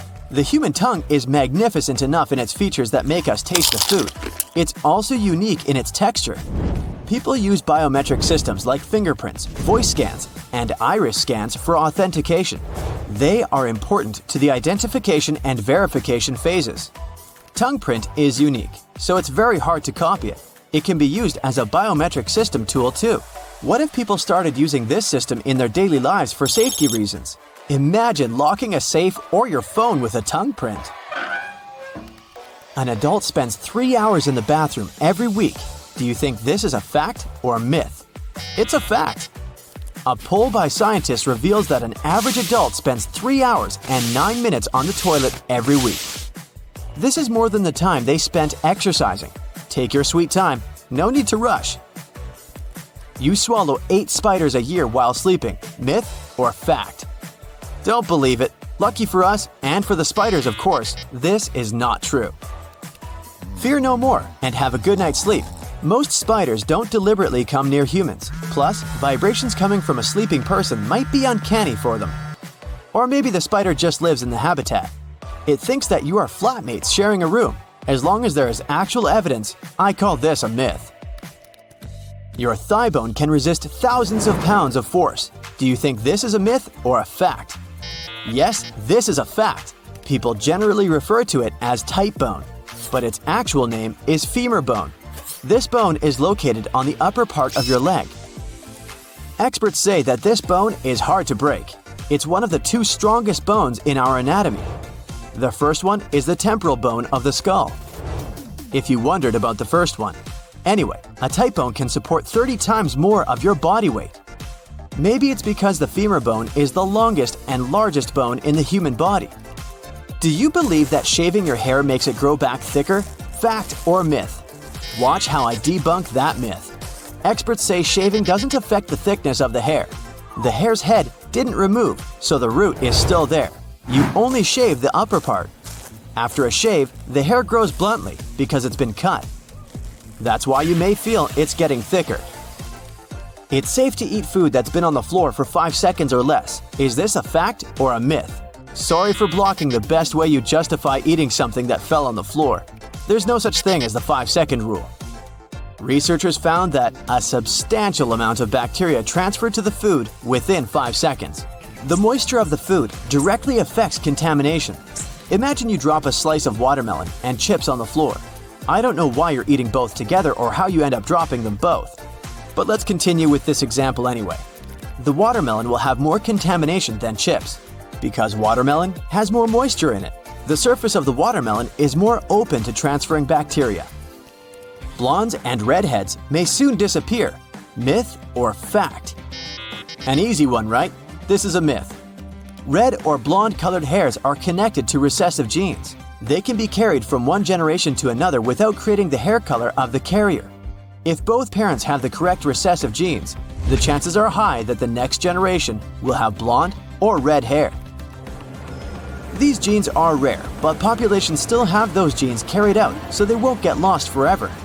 For that to happen, literally everyone on the planet who carries that gene must disappear. So, the chances are low. Drinking coffee dehydrates you. Is it a fact or myth? Myth! You can enjoy your morning coffee.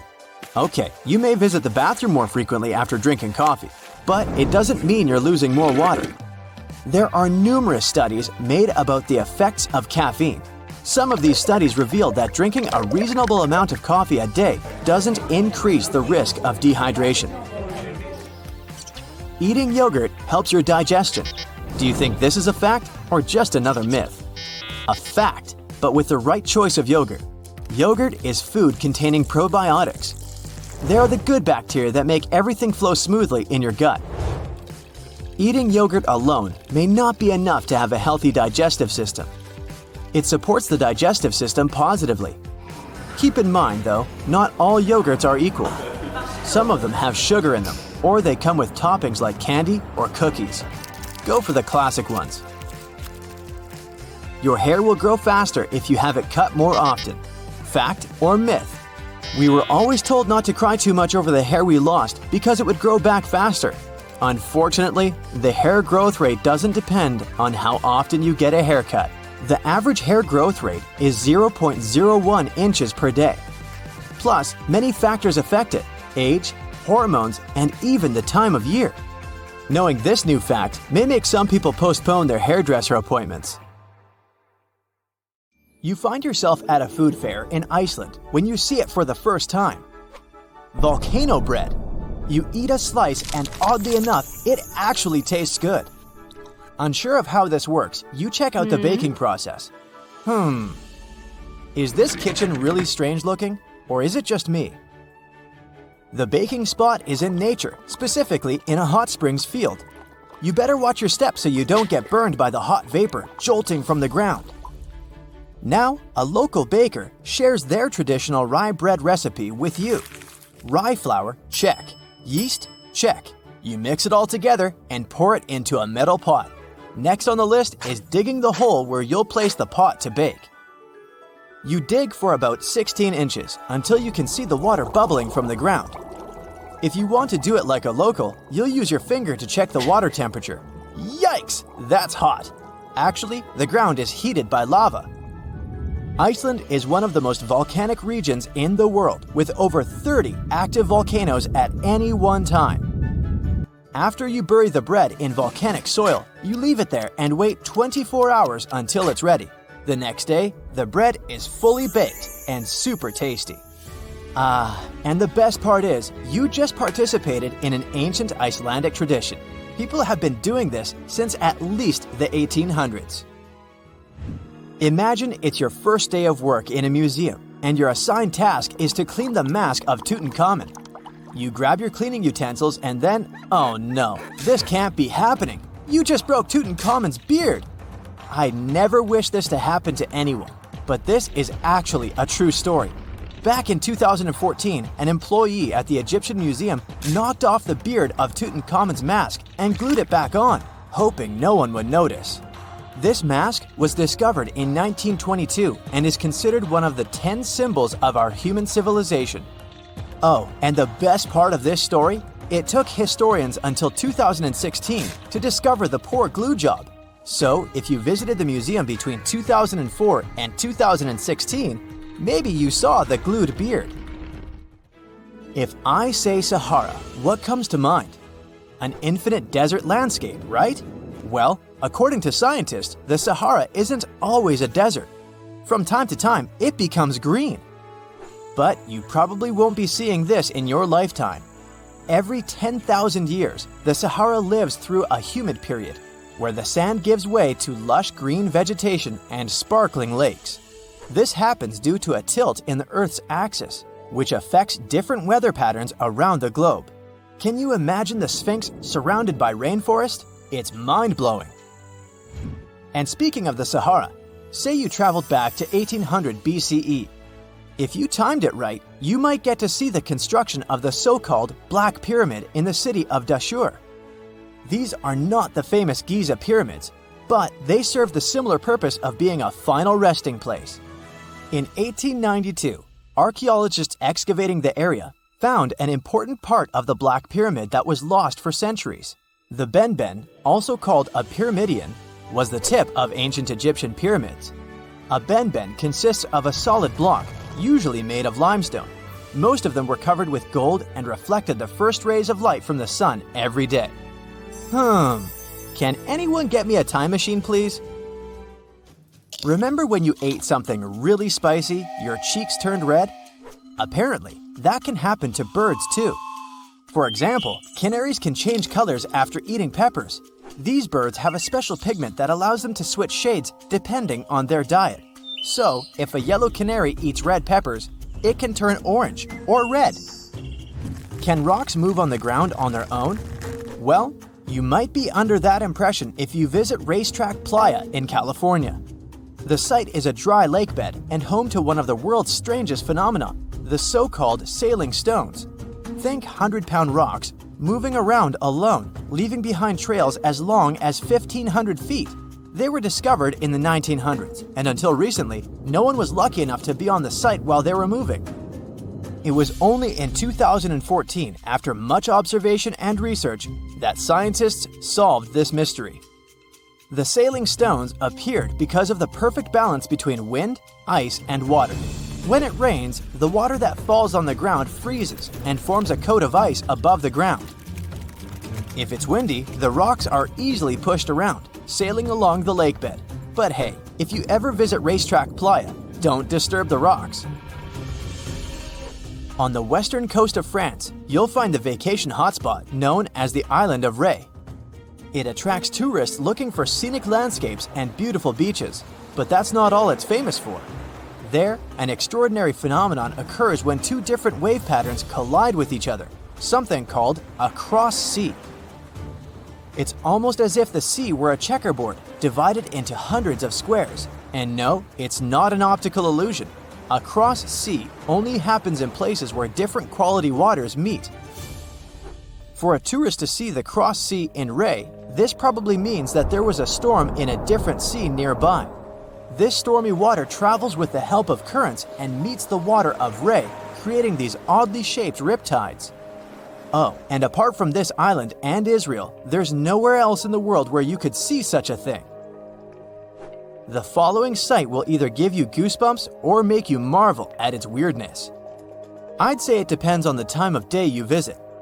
Next to the small town of Gryfina in Poland, you'll find a very unusual sight, a pine tree forest where each tree is bent at its base.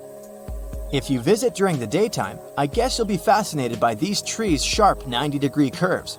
You can even use their trunks as a stool if you decide to have a picnic, for example. But visiting the site at night will most likely give you chills. A thin layer of fog hovers around, making the forest seem quite unwelcoming. Scientists still can't explain why the trees are the way they are. So, are you a daytime or nighttime visitor? You went for a hike and suddenly encountered a big cloud of fog. This may ruin your photo ops, but there's one thing you can hope for. Foggy days are the perfect conditions for a phenomenon called fog bow, otherwise known as a white rainbow. This happens because of numerous tiny water droplets that cause fog, smaller than 0.002 inches. So, instead of the multicolored bow, you get a transparent one, with red outer edges and a bluish inner edge. Now, say you're roaming in a little town in Europe, appreciating the century-old buildings and good summer weather. You feel hungry and decide to type into your Google Maps the name of that restaurant your friend recommended. Ah, it's only 10 minutes away by foot. You follow the blue dot on your GPS and arrive at your destination, quick and easy. We all love this free piece of technology, don't we? But what if I told you that the US spends over $2 million daily to maintain the satellites to make it work? Yep, that's the price. And to implement it, they spent over $12 billion US. Have you ever heard of something called a natural snowball? This could be proof that nature is really perfect. In 2016, the beaches of the Gulf of Ob in northwest Siberia were filled with rows of giant snowballs. Think balls measuring up to 3 feet across. This rare yet beautiful natural phenomenon happens when small pieces of ice are rolled by strong winds and water. The further they roll, the more ice they gather, and the more that ice is polished. They end up as giant, perfectly shaped snowballs. They look pretty amazing on their own, but it's quite a sight when hundreds of them are together. Soda bottles are always filled in such a way that there's some space between the liquid level and the cap. That's because these drinks contain carbon dioxide. This gas can expand if the bottle gets heated. If there's no air gap in the bottle, it'll break because of the pressure building inside. Also, when you open your drink, the gases go out in the form of bubbles, and the drink is likely to overflow.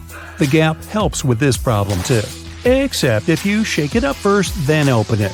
No, I've never done that. There are sounds most people can't stand, like the sound of a fingernail on a blackboard or someone scratching a window. Such noise irritates the amygdala. That's a small part of your brain controlling your emotions, including fear and survival instincts.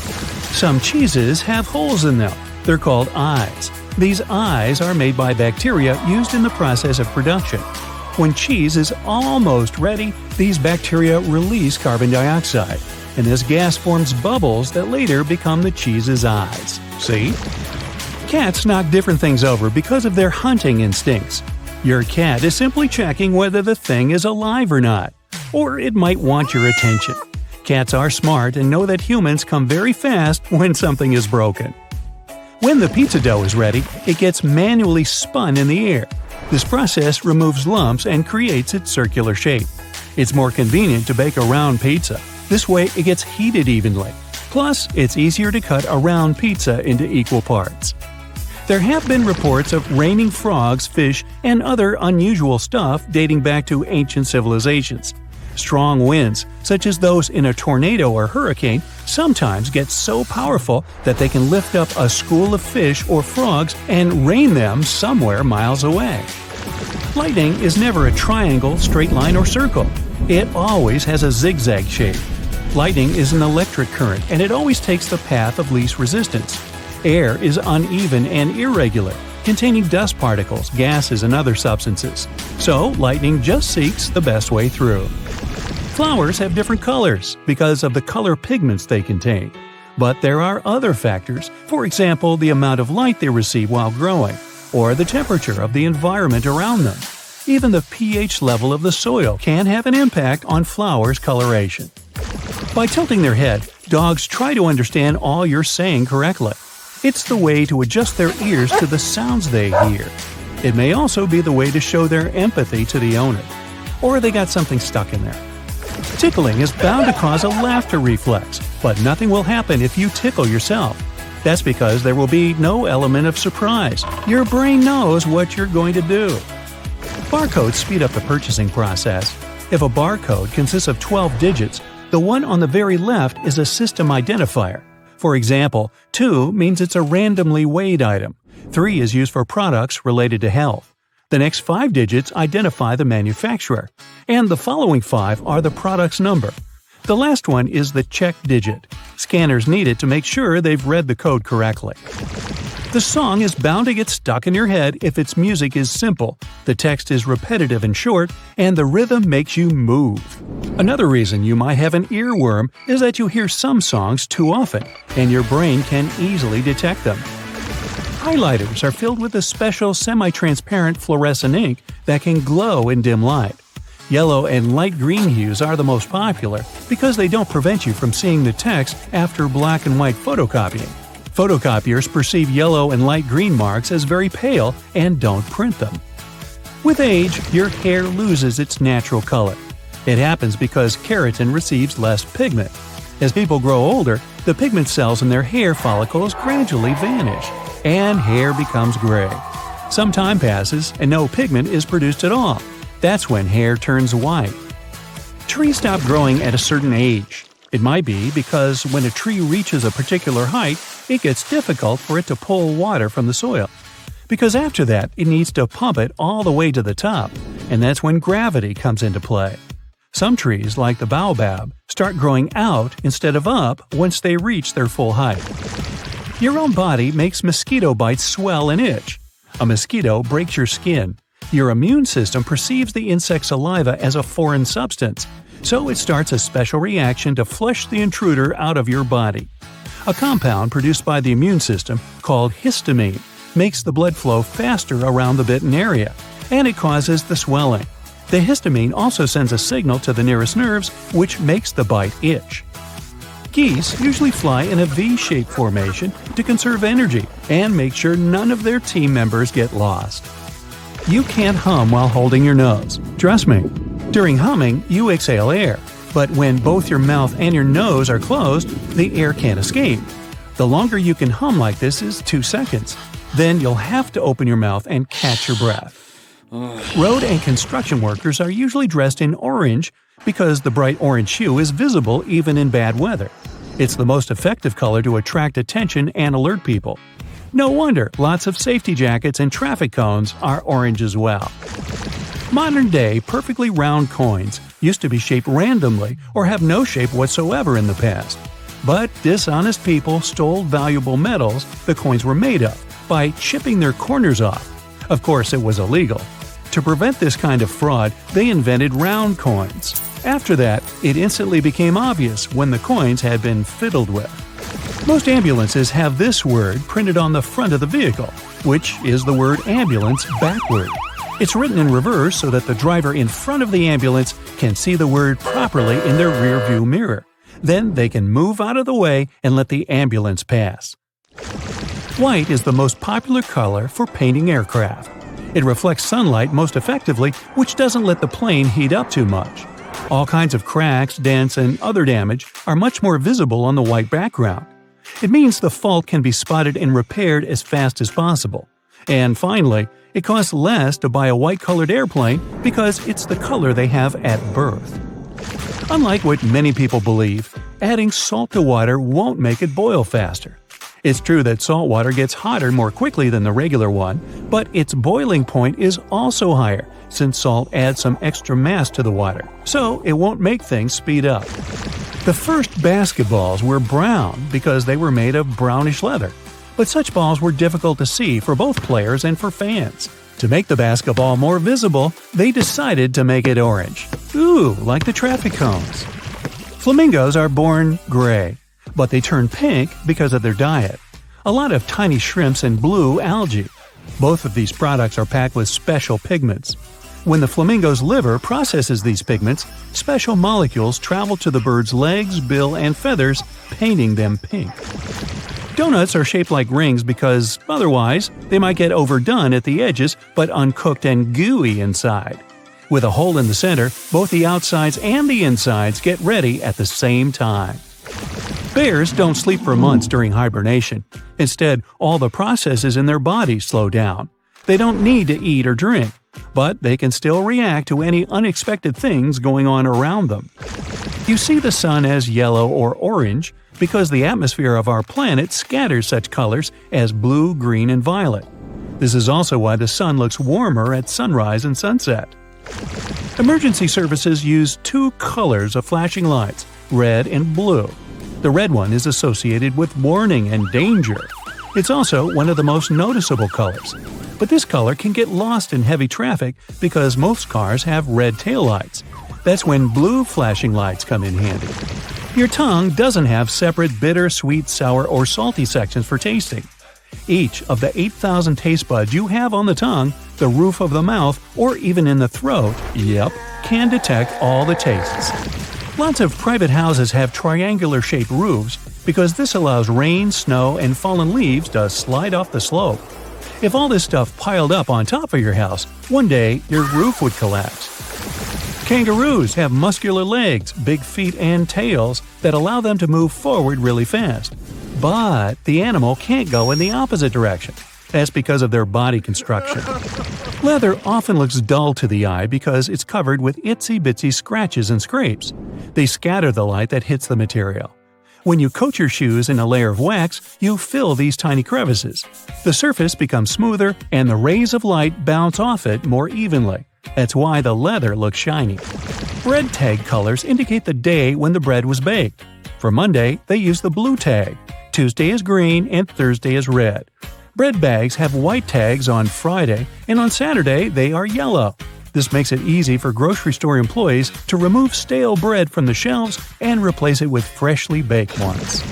Wimbledon tennis balls are always stored at 68 degrees Fahrenheit. The temperature can influence their bounciness. When the ball is warm, gas molecules inside it expand. This makes the ball bouncier.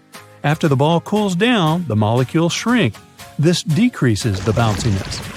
When a storm is coming, clouds seem to turn dark, but it's just an illusion. Thin clouds on a sunny day let the light through easily. They also scatter all the colors of the light spectrum. This makes us perceive the clouds as white. But the thicker the clouds are and the more water droplets they contain, the less light they let through and the darker they look. Modern light bulbs come in all shapes, styles, and sizes. But in the past, all light bulbs used to be spherical. This shape made the glass stronger and less prone to breaking, and the sphere worked best when it came to delivering light evenly. If your blender stops chopping food and just spins it around in circles, you've probably skipped the pulse button. Most modes make the ingredients move around in the same direction at the same speed. But the pulse function creates turbulence, and instead of rolling around, fruit pieces fall into the center and turn into a smoothie. I like smoothies. The markings on the bottom of a toothpaste tube are there for the factory robots. Colorful squares mark the line that helps the machines understand where to cut and fold the tube. Green and black tea come from the same bush. The leaves get their different tastes and looks after they get harvested. Green tea is withered and heated through steaming, and black tea is crushed or curled and then left to oxidize and darken. The stop sign has an 8-sided shape to help drivers recognize it easily, even if they see it from the back. And when the signs weren't reflective yet, the octagon shape prevented drivers from confusing the stop sign with any other at night. Water is great at cleaning stuff because it has triangular molecules. They're made of 1 oxygen and 2 hydrogen atoms. H2O. Yep. Such molecules have slightly different charges on their opposite sides, pretty much like magnets. That's why water easily sticks to other molecules, including those that make up dirt. Glass breaks so easily because its atoms are arranged rather loosely and randomly. They can't rearrange themselves fast enough to maintain the glass's structure. As a result, glass doesn't bend, it shatters. Earth doesn't get closer to the sun in the summer. In reality, it's closest to it in January and farthest in July. It's warmer in the summer because Earth's axis is tilted. It lets the planet's northern part catch more sunlight for half of the year and the southern part for the other half. You can always squeeze in some dessert no matter how much salad, soup, or meat you've eaten before. Your body gets bored of savory tastes, but when you see and smell something sweet, like ice cream, cakes, or chocolate, your brain gets excited. It overrides all fullness signals for pleasure.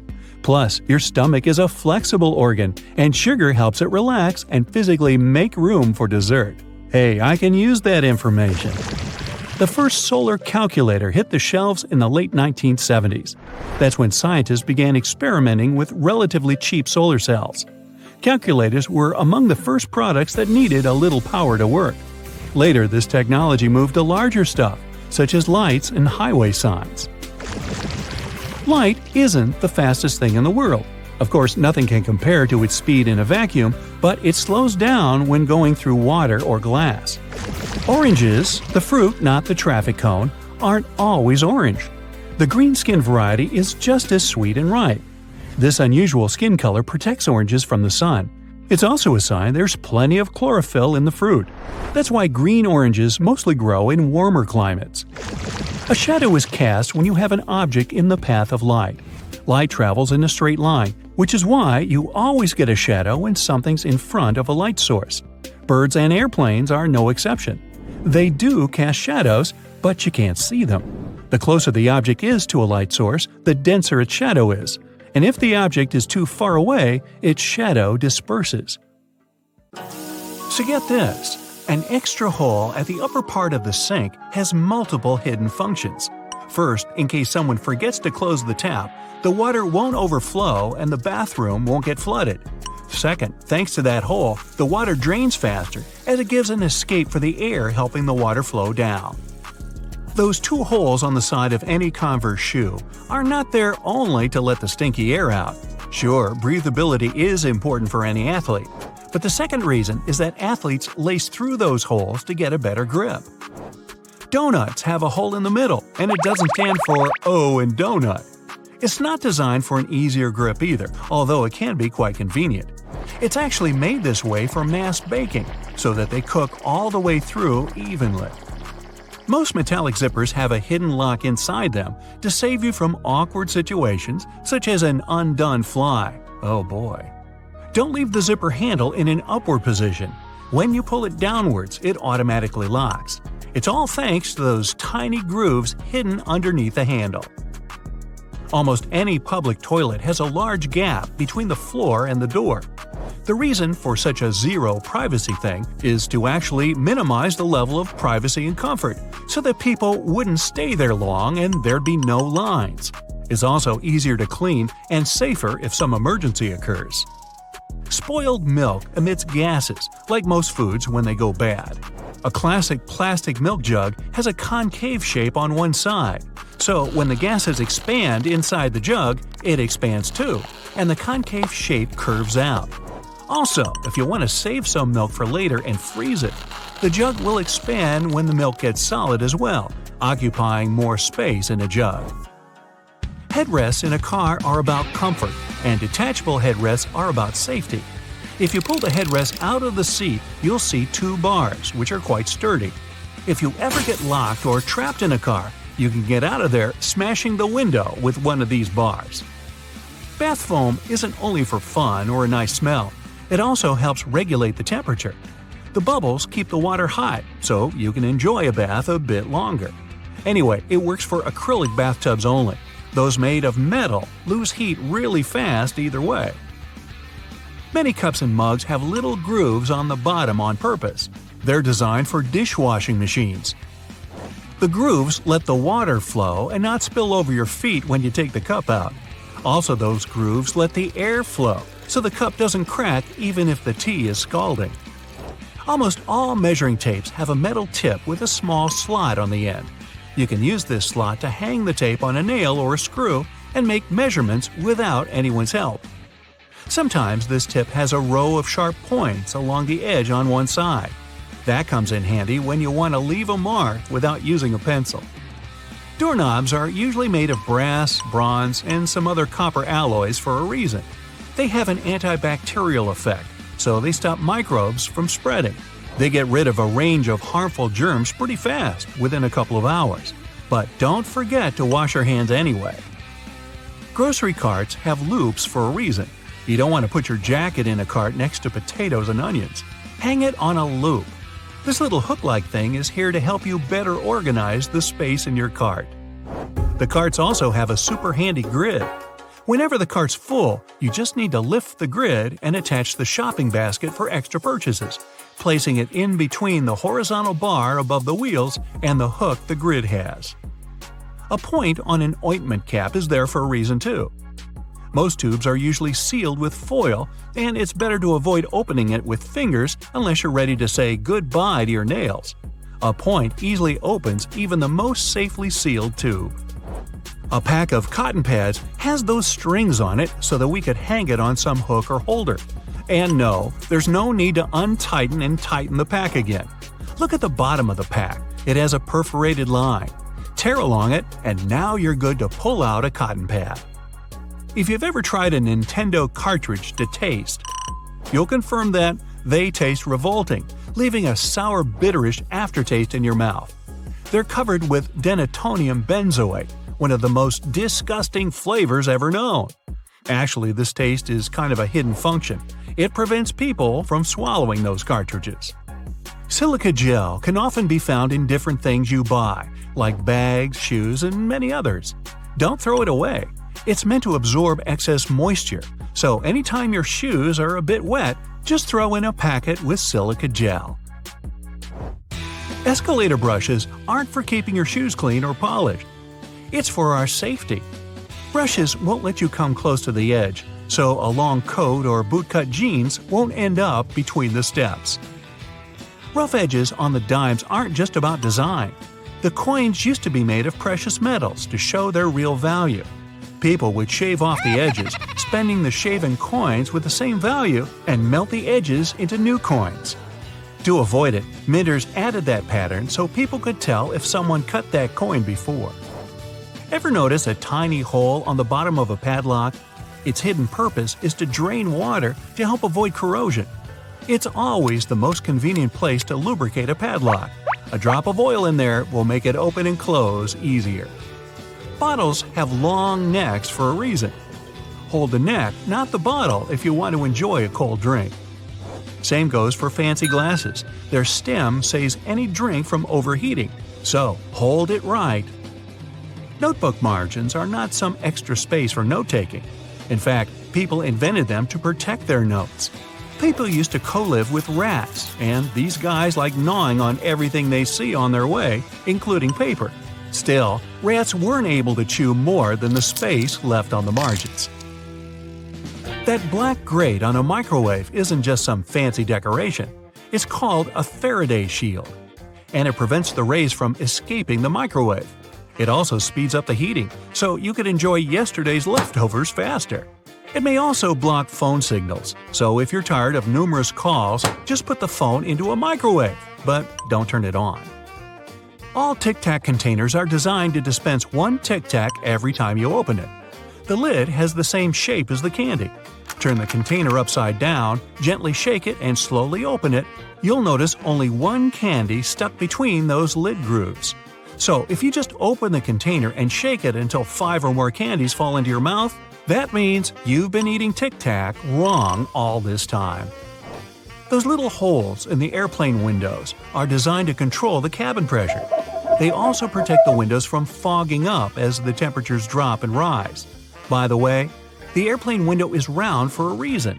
This way, pressure is evenly distributed, so it doesn't get deformed. Blue bristles on a toothbrush are actually an indicator that it's just about time to change the brush. As the bristles get in contact with water, the blue or whatever other pigment fades away. So the more you use it, the duller the color becomes. A triple handle on a jerry can is there to make it easier for 2 people to carry it and distribute the fuel evenly. Gas cans often have a second hole that actually needs to be uncapped too before you pour the gas. The air passage will prevent it from pouring out, so no more fuel waste.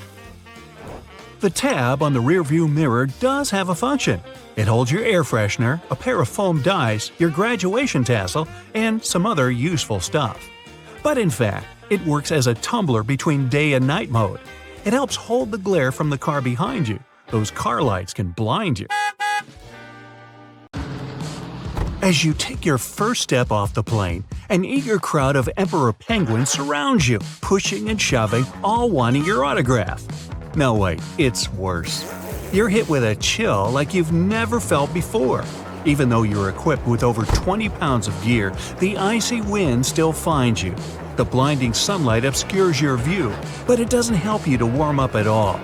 Yep, this is your first day at the South Pole, and it wasn't easy to get here.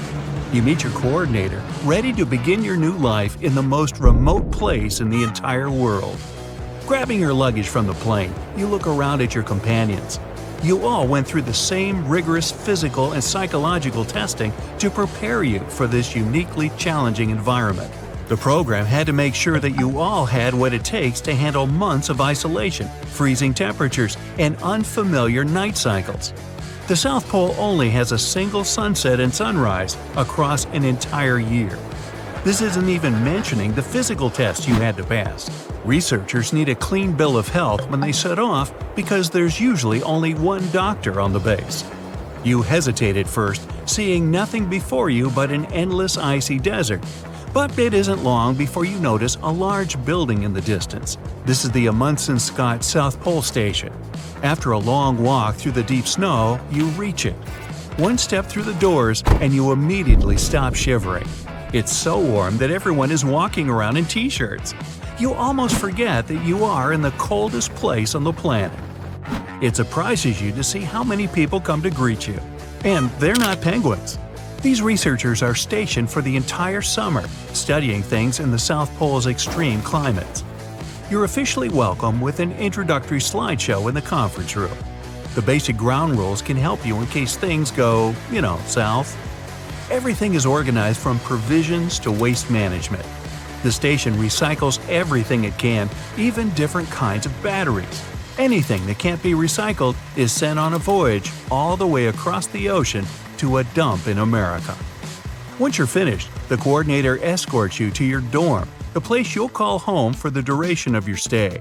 You're excited to tell your family and friends how amazing it is at the South Pole, and luckily, the station comes equipped with internet access. As soon as you open up YouTube and click on a video, though, you're greeted with a buffering sign. The lack of satellites over Antarctica means you'll need to get used to slow internet for a while. From your window, you can see the snowscape spreading out before you.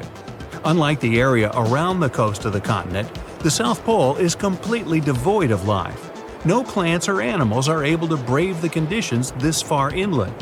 Other than the occasional bird blown off course by the wind, the entire area is just a deserted sea of ice. The Amundsen Scott South Pole Station stands alone in this desert.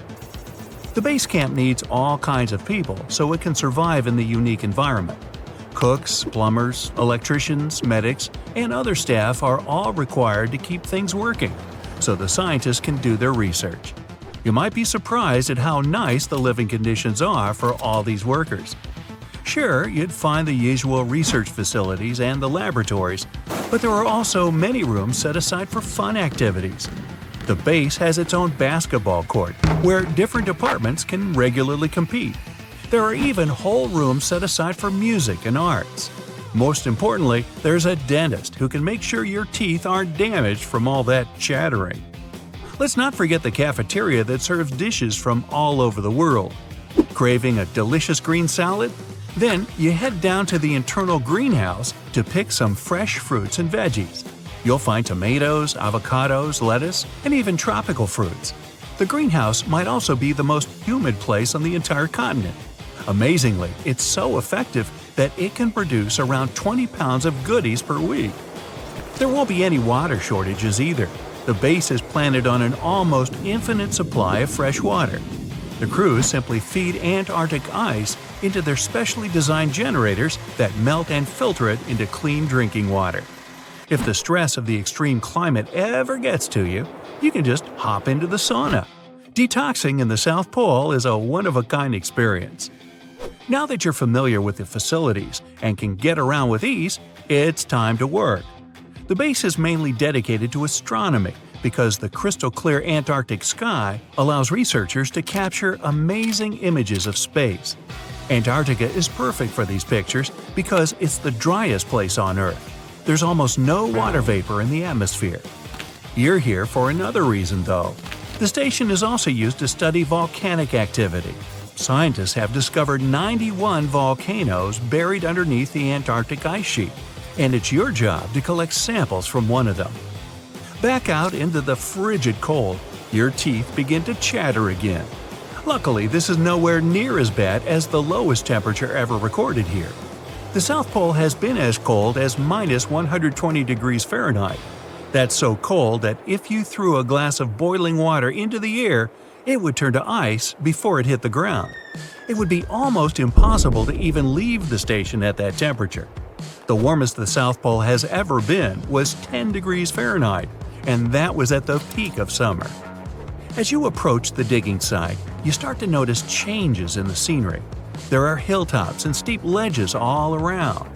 As you got closer to the coast, you begin to see more animal life. You can even see a colony of penguins out in the distance. You scout the area around the site, perhaps expecting to see an enormous mountain spewing lava from its tip. In fact, there's nothing inside at all. That's because the volcano is right beneath your feet. It's part of the enormous landmass below the ice that the continent is famous for. Antarctica might just look like a giant field of ice, but there's actually a huge continent underneath. That means it has volcanoes, mountains, and valleys, like any other continent. Scientists have recently discovered that the Antarctic landmass has the lowest point on the planet, as well as huge mountain ranges. If any of the numerous volcanoes were to erupt, it would melt a huge part of the surface ice and increase the spill of ice into the ocean. The sea level would rise and flood coastal areas around the world. The ocean waters would also be disrupted, putting marine life at risk. You can count yourself lucky, though. All of these volcanoes are dormant at the moment, so you can begin your work. You begin to unpack your equipment and start digging. You and your team set up a small tent to try to stay warm while you monitor the progress on some portable screens. Your stomach rumbles and your team rummage for the sandwiches they brought with them. There was no need to carry them in a cooler for obvious reasons. Smelling the food, Antarctic birds begin to circle above you as you eat. As you lay down to sleep, your 3 layers of clothes begin to feel like nothing more than a t-shirt. You put even more on and zip the tent up so you can finally get some rest. Strong wind buffets the tent, and you think you hear a growling outside. You panic, but then you remember there are no polar bears in Antarctica. In fact, there are no large predators at all, so you can sleep easy. You wake up, and the sky looks the same as it did all night. Each day lasts 6 months on this continent. Your work is done, so you can pack up and begin the long journey back to the station. Hours later, you get back to the more familiar flatlands of the South Pole and, eventually, the warmth of the research station. Your first few days on the station were a great success. You might have helped us to understand just a little bit more about this mysterious continent. There are sure to be many more surprises hidden under the ice sheet, though. Who knows what we might find in the future?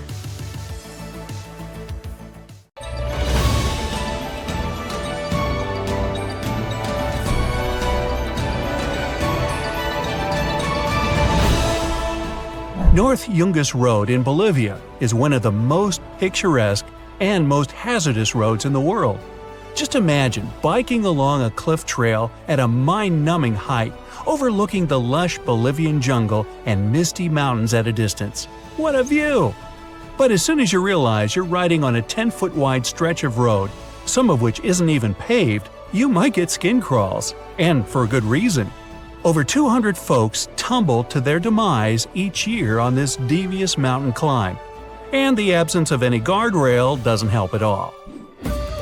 Now, if you're more into walking, consider the Husseini Bridge in Pakistan. It's officially the most dangerous hanging bridge in the world, but hardly the only one in the country. It's a long and nerve-wracking traverse over Lake Borit, with many planks of the bridge missing and the whole construction creaking ominously in the wind. Still, the place has become a major tourist attraction, although the old and broken bridge visible nearby only adds to the impression that you're inevitably going to fall to a screaming end. Well, at least you can be thankful that the lake beneath is not Lake Natron in Tanzania. If you fall into water, you still have a chance of survival. If you fall into the waters of Natron, not so much. The pH levels here are a skin-melting 10.5. What passes for water is more like an alkaline soup. No wonder this place is so peaceful. Pretty much nothing wants to live here. And yet, flocks of flamingos come to Lake Natron to breed every few seasons, and it becomes a white-pink paradise for the period. Positively. Which can't be said about the Danakil Depression in Ethiopia. Despite its beautiful, otherworldly landscape, it's perhaps the loneliest place on Earth. Yellow, orange, and green mounds are made of salt, sulfur, and iron, creating views like nowhere else on the planet. Yet the combination of temperature and toxic minerals makes this place absolutely unlivable. Researchers coming here haven't found even microscopic life in this valley. Really, like another planet. Beautiful and desolate. On the other hand, there's an island that's bubbling with life, yet still you don't want to be there. It's called Snake Island, and the name says it all. It's chock full of snakes. In fact, there are so many of them, especially the venomous varieties, that Brazil has forbidden access to the island to any and all visitors. But even if it wasn't closed off, not many would be brave enough to go to a place where a single step offshore could land you a venomous bite. Now, I'll bet that Fly Geyser in the middle of the Nevada desert was created partly because humans became jealous of that. This place had been just another bit of desert until 1916. People came here to drill a water well. They quickly saw the error of their ways, though. The water came out boiling hot and unfit for drinking. 50 years later, there was another attempt, but the same thing happened. We don't learn, do we? Anyway, hot water never stops spewing from under the ground, and today we have a massive geyser cluster colored in shades of red, orange, and yellow. Now, I say let's take a break from things that could bite, burn, or crush you, and take a walk in a serene forest. We're in Japan, and it's Sagano Bamboo Forest, a marvelous natural park where you can't help but hush your voice and just look. And listen too. because the sound of the wind in the bamboo trees is the first ever officially recognized soundscape. All the more surprising to find such a place just half an hour's ride from Kyoto, one of the busiest cities in the country. Take a deep breath of fresh air now. You're gonna need it. We're going underwater. Behold the Great Blue Hole, apparently named by Captain Obvious. It's one of the most beautiful places on the planet. Located off the coast of Belize, this giant sinkhole is a massive tourist attraction, especially popular among divers. It's actually a whole cave system, and they say it gets weirder and more picturesque the deeper you dive. Beware though, it's popular among sharks too, and both bull sharks and hammerheads have been spotted here more than once. Here, have a towel and prepare for some barbecue. The Darvasa gas crater is waiting. A huge hole again, this time in the ground and burning. Over 50 years ago, geologists found this spot in Turkmenia, Central Asia, and were quite a bit alarmed. There was an enormous deposit of methane, a highly flammable gas, underground. They set it on fire to prevent the gas from spreading, and since then, the holes kept burning. It's over 200 feet across and 100 feet deep, and no one knows when it'll finally run out of fuel. Is it too hot again? Well, let's have a little swim with jellyfish then. Jellyfish Lake on one of the rock islands in Palau is perfectly described by its name. In 2005, there were about 30 million of these creatures here. Although today only 700,000 of them remain, their number is growing, and tourists can actually swim with them. Until they get stung, that is. Okay, kidding. These jellyfish don't have stingers, so it's safe. Until they decide to grow stingers, of course. From the depths, we're going even deeper. The Gomantong Caves are our next stop.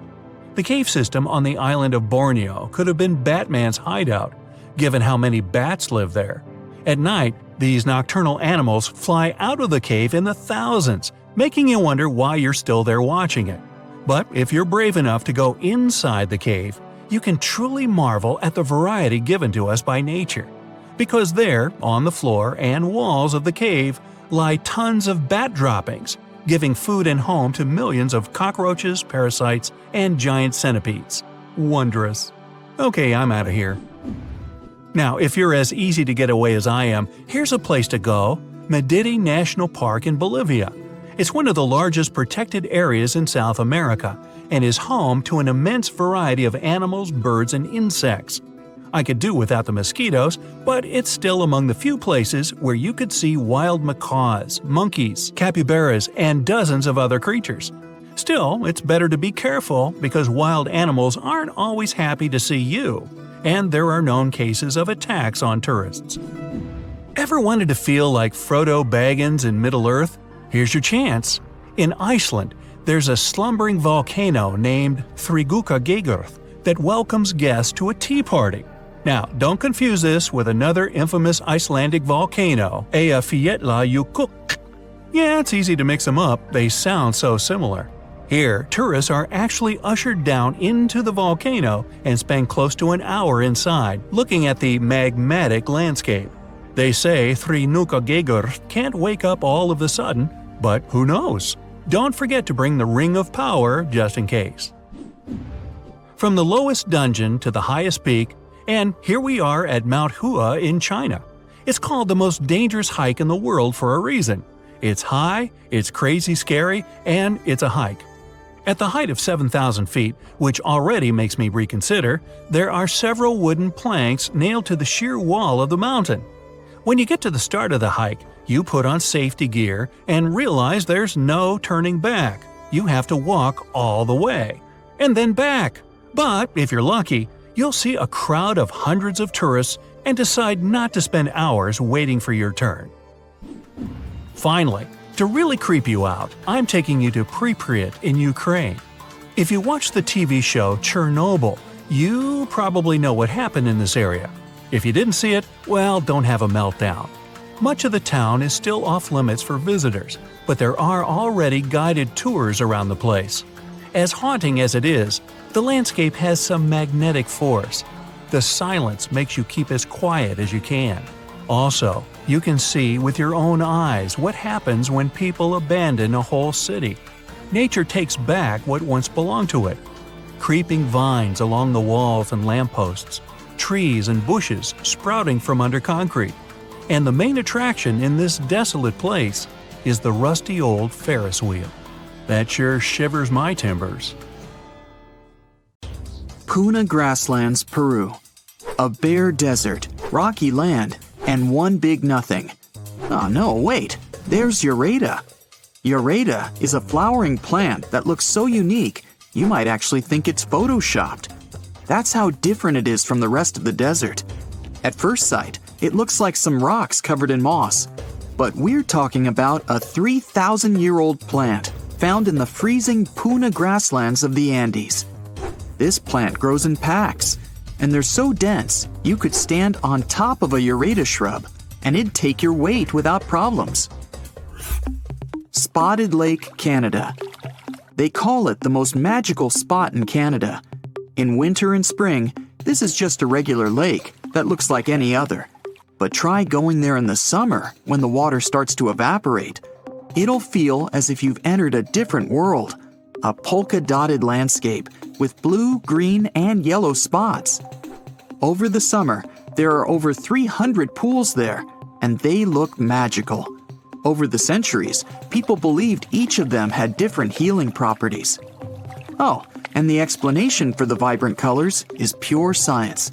Each of them has a high concentration of different minerals. Rio Tinto, Spain. For more than 5,000 years, the Red River has been surrounded by mines full of copper, silver, gold, and other minerals. They give the river its unique reddish color. People were mining that area for centuries until the whole industry started to fade out. The mines remained abandoned until they were rediscovered in the 18th century. The river is quite impressive, but it's also very dangerous for people because of its high acidity. The bacteria in the water create similar conditions that can be found in some other places in our solar system. For example, scientists believe there's something similar on one of Jupiter's moons, Europa. An acidic ocean is hidden underneath the moon's surface. Toyama Bay. If you're walking along the shore of Toyama Bay in Japan, you might be lucky to see mystical neon blue light. It's coming from underneath the water and lighting up the night sea. There aren't many places where you can see a phenomenon like this. It's the firefly squid that's responsible for the breathtaking show. The creature lives at a depth of more than 650 feet under the surface. But in spring, they gather near the coast. Sometimes, waves even wash them ashore. The light these animals emit is actually camouflage, which helps them to hide and protect themselves. During the day, the squids go back to the deep, but they come back to party near the shore at night. The light they produce isn't so bright you could read a book in the dark, but it's still quite impressive. Fly Geyser, Nevada, USA. Imagine you're in a space rocket. At one point, you realize you've entered the atmosphere of some unknown planet. You haven't even realized it's there. The planet's gravity starts to pull your rocket down. Soon, it crash lands on the surface. Luckily, your spacecraft is sturdy enough to stay intact. So you pull on your spacesuit and crawl outside. Right in front of you, there's something you've never seen before. Incredible nature, unbelievable colors, and a bizarre mountain-like thing. And suddenly, it spews out a column of boiling water. You shake your head. This vivid imagination of yours. You're actually in Nevada, looking at Fly Ranch Geyser.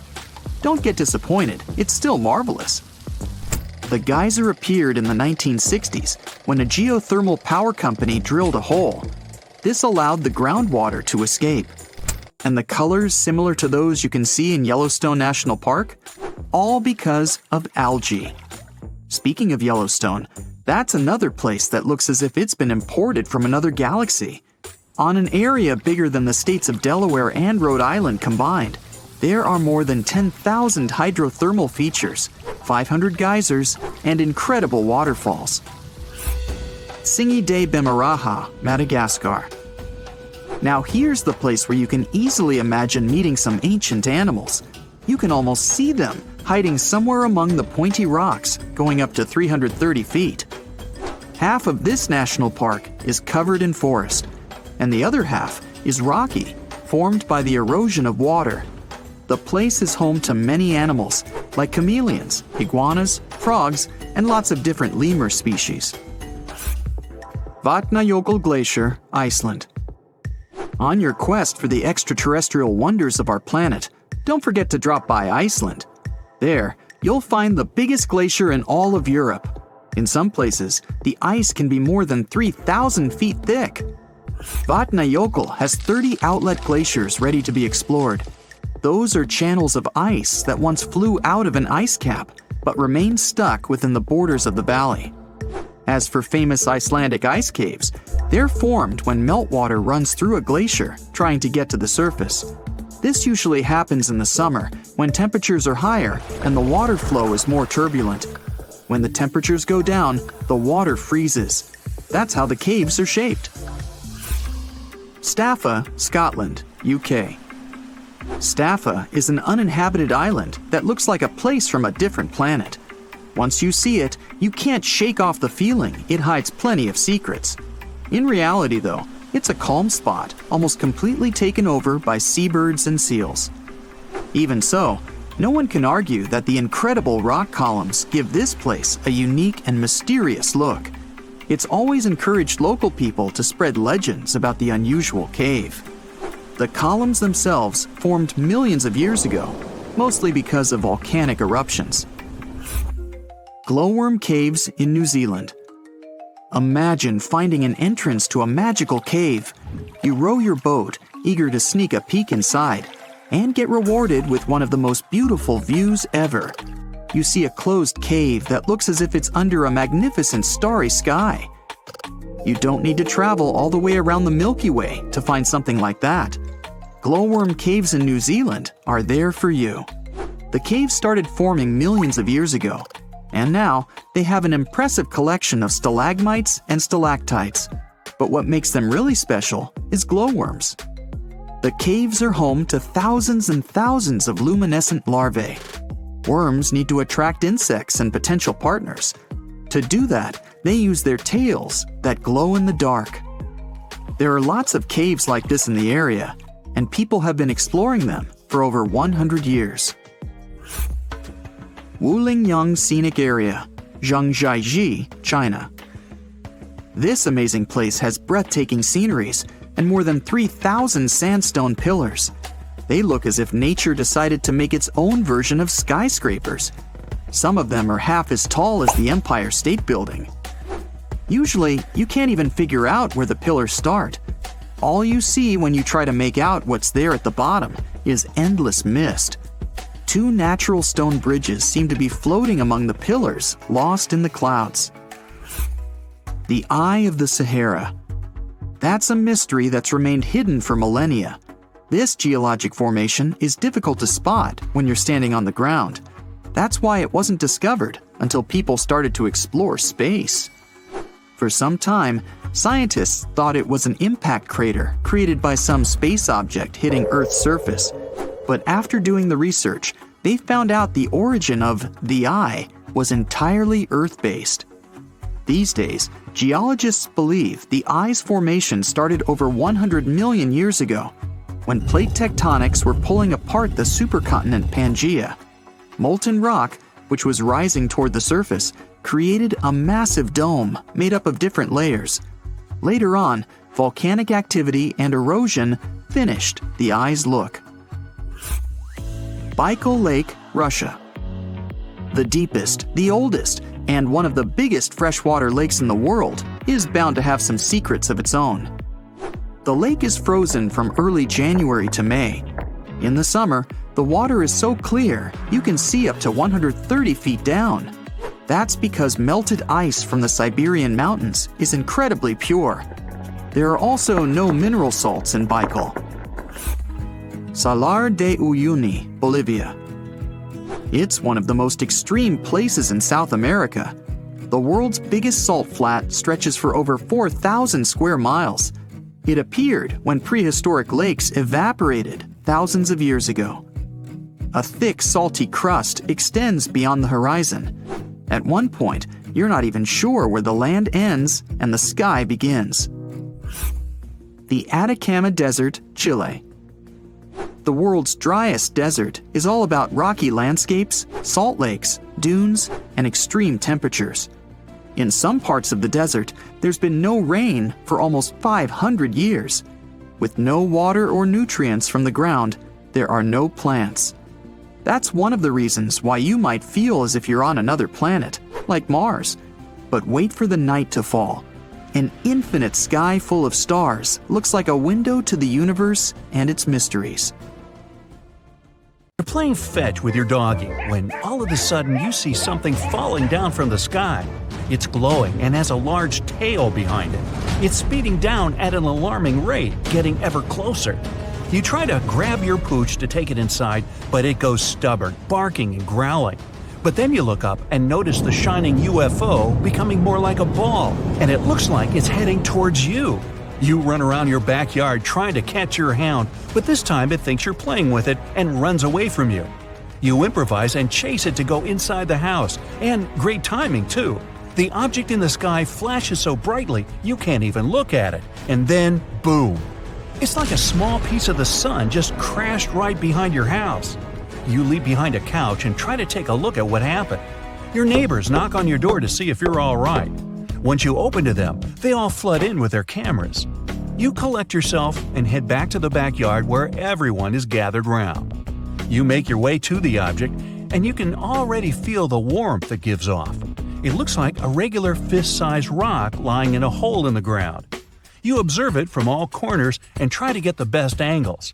You once read that you shouldn't pick up a meteorite if it ever lands in your backyard. You can't find your gloves, but instead you cut off some fresh aluminum foil to grab hold of the rock. You head back outside and see someone already touching it and taking selfies. You immediately rush to the scene. You take the rock from the onlookers and place it in a Ziploc bag to protect it from humidity or anything in the atmosphere that could potentially damage it. It's still wrapped in the foil, too. A large meteorite would be too hot to touch if it fell from the sky, but something about that size would cool down before hitting the ground. By grabbing it with your bare hands, you may contaminate the meteorite with skin oils and microbes that could harm its surface. Anything that falls from space isn't meant to be played with like a toy. So you take it away and all the neighbors disperse. Sorry everyone, but the party's over. You call the space agency and they rush over to collect the sample from you. A few days later, a severe storm comes to your neighborhood and you see a billboard on the other side of the street falling down from the wind. And then all the lights go off. Ah, great. When the raging is over, you grab your toolbox and go outside to fix the electrical works. What a way to spend your Sunday. You make your way to the shed, but a large puddle of water on your grassy lawn is in your way. No big deal, you just go around it. But a little voice inside your head tells you to stop and deal with that. Ah, come on. You put the tools down and get in some proper gear to clean up that puddle. Though it may sound kind of cool to have a mini lake in your backyard, you're essentially creating a breeding ground for mosquitoes and other pests to thrive. You wouldn't want a swarm of those buzzing blood drinkers keeping you up all night and leaving you itchy every day. Also, having a pet around unsupervised could be hazardous, as it may take a lap from the contaminated water. And what's even worse is that this puddle is right next to the electrical chamber, which is a recipe for disaster. So, after a long day, you manage to dry up the stagnant water and fix up your lawn as well.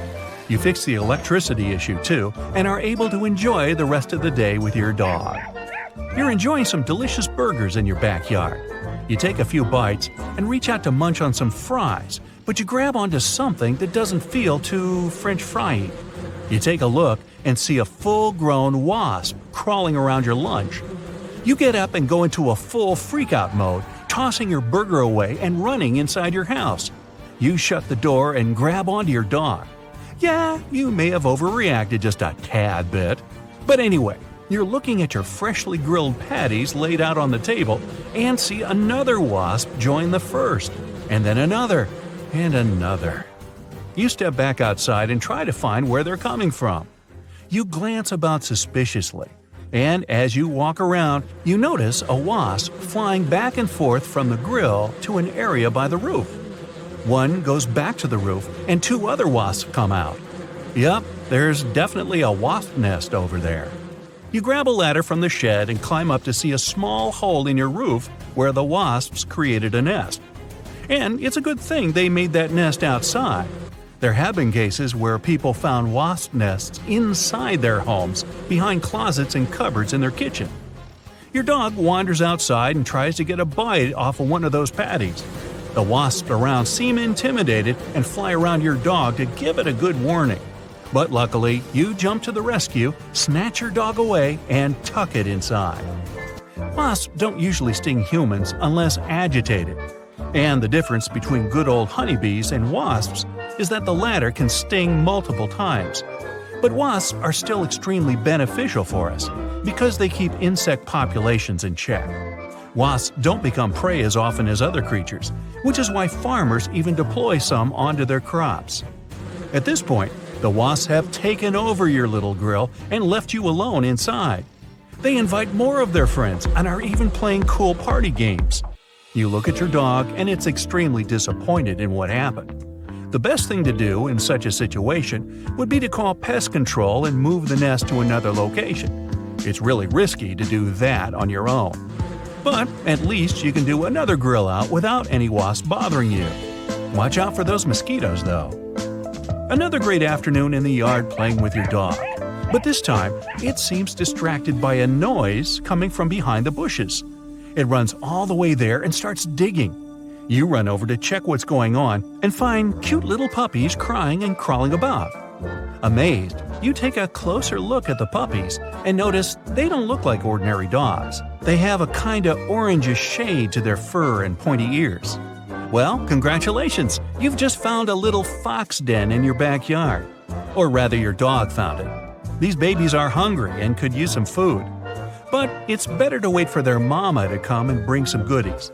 It's pretty common to see foxes around urban areas, especially places that are built in already existing fox habitats. But you're in total shock seeing one right behind your house. You count 7 cubs in the litter, and all of them seem pretty healthy and good. Many of them are playful and friendly. Some are shy and hide away. Animals can be really protective of their young, so best stay low for now. And don't let your dog around them either. The mama fox might take it as a threat, and that wouldn't be something nice to see. Foxes eat almost anything and wouldn't think twice about rummaging in trash for scraps of food to eat. You take your dog inside, again, and try to figure out what to do. Moving some cute cubs may sound like a harmless and fun thing to do, but handling such creatures at their age could potentially harm them. Any slight pressure around certain parts of their bodies can damage them.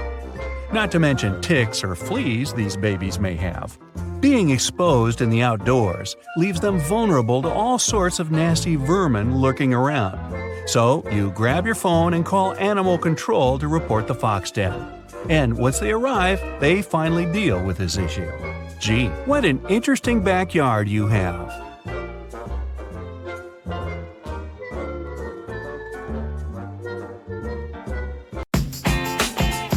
You're walking down the beach toward the water, but something feels different today. The water is bright green, and your nose gets filled with a recognizable pungent stench of rotting eggs. Should you probably come closer to check this unusual phenomenon? Stop right now until it's too late. What you see is called a harmful algal bloom, also called algae bloom, and approaching it is a very bad idea. This bloom contains algae that can produce dangerous toxic gases. That's what makes previously popular touristy places deserted and outright treacherous. You can come to a sea or lake beach and spot something that looks like blue-green foam floating on or just beneath the surface of the water. Or it may resemble streaks of bright green paint.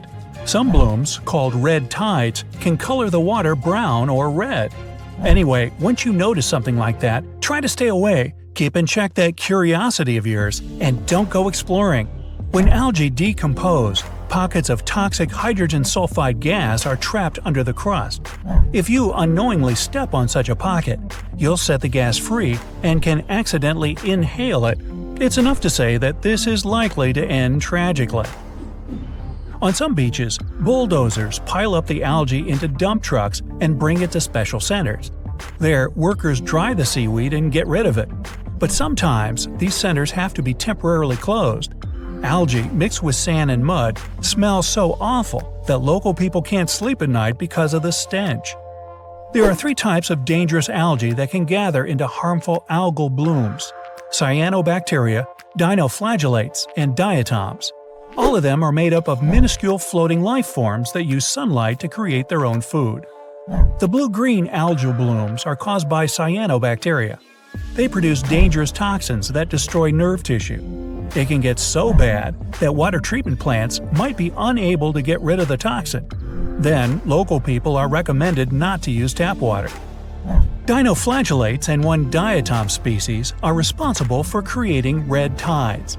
They occur mostly in ocean bays. For a red algal bloom to form, the water has to be warm, salty, and rich in nutrients. Such blooms release a huge amount of different toxins. In Texas, red tides used to happen once in a decade. Now they occur every 3 years. In Florida, red algal blooms appear every year. Long, skinny diatoms can also produce toxic substances harmful to people. Even worse, if some shellfish, like razor clams, eat a lot of this plankton, they become toxic too. That's why cooking them for dinner can lead to a disaster. It's one of the reasons why marine waters are usually monitored. If toxin levels become too high, beaches get closed for shellfish harvesting. Harmful algal blooms can last for several days to a couple of months. They rid the water of oxygen, causing marine life to disappear. But it gets even worse when microbes start to decompose the algae at the end of the bloom. They consume even more oxygen in the process, and no fish can survive it. This creates huge areas of water almost totally devoid of oxygen and any kind of plant or animal life. Harmful algal blooms appear in the regions with too many nutrients in the water, and the most common of these nutrients comes from agriculture and other industries. Plus, winter monsoons have become warmer and now carry more moisture. This allows algae to gather in huge blooms. Some of them get so gigantic that the thick green swirls can be seen from space. Not all algal blooms are harmful though. Some of them just add a terrible taste to the water, change its color, or produce revolting smells. Unfortunately, you won't be able to tell toxic algae from totally harmless kinds, judging only by their appearance. Algae aren't the only organisms that look deceitfully harmless. Here are other marine inhabitants you should never ever touch. The Urukangee jellyfish, found in Australia, looks tiny and totally innocent. But appearances are deceitful, and this baby, the size of a human thumbnail, is actually lethal. During stinger season, which lasts from November to May, tons of beaches get closed because of these itsy-bitsy creatures. What makes the jellyfish particularly dangerous is their miniature size. You will simply fail to notice one while swimming. Oops. The blue-ringed octopus looks not just harmless, it's breathtakingly beautiful. But don't let the looks fool you. You wouldn't want to disturb this relatively small 8-inch-long creature. It carries enough venom to bring down 26 adults within mere minutes. And once the animal feels threatened, well, you can probably guess the outcome. At the same time, when left alone, the octopus is absolutely docile. The infamous box jellyfish, named for its cubic body shape, lives in the Indian and Pacific Oceans. Stay clear from a creature with a squarish bell and long dangling tentacles. And even if you see only a single tentacle, without the jellyfish attached to it, don't come close or touch it. The box jellyfish can grow up to 10 feet. And each of its tentacles has about 500,000 microscopic harpoons to inject venom. Unlike other jellyfish, box jellyfish are hunters. They can latch onto you by wrapping their slender tentacles around your limb or body. With how dangerous their venom is, it won't be a pleasant experience. The crown-of-thorns starfish got its name because of the venomous spines covering its entire body. The second largest starfish in the world, it can grow up to 20 inches across. They feed on corals, and they eat a lot. Just one hungry starfish can finish off more than 100 square feet of corals within a year. The creatures also tend to have loads of babies. They produce more than 500 million eggs at a time. Really, an overachiever. The fairly small blue-spotted ribbon-tailed ray mostly lives in the tropical Indian and western Pacific Oceans, near coral reefs. No more than 14 inches across, the creature has a striking color pattern. It's yellow with electric blue spots on its body and several blue stripes on its tail. But however pretty this animal is, keep in mind that it's also dangerous. It can injure you with venomous tail spines. You can come across lionfish in the South Pacific Ocean and in the Caribbean Sea. Despite what most people think, it's okay to cook these fish. These creatures present real danger when they are alive. You can get accidentally stung by their needle-sharp fins that contain venom.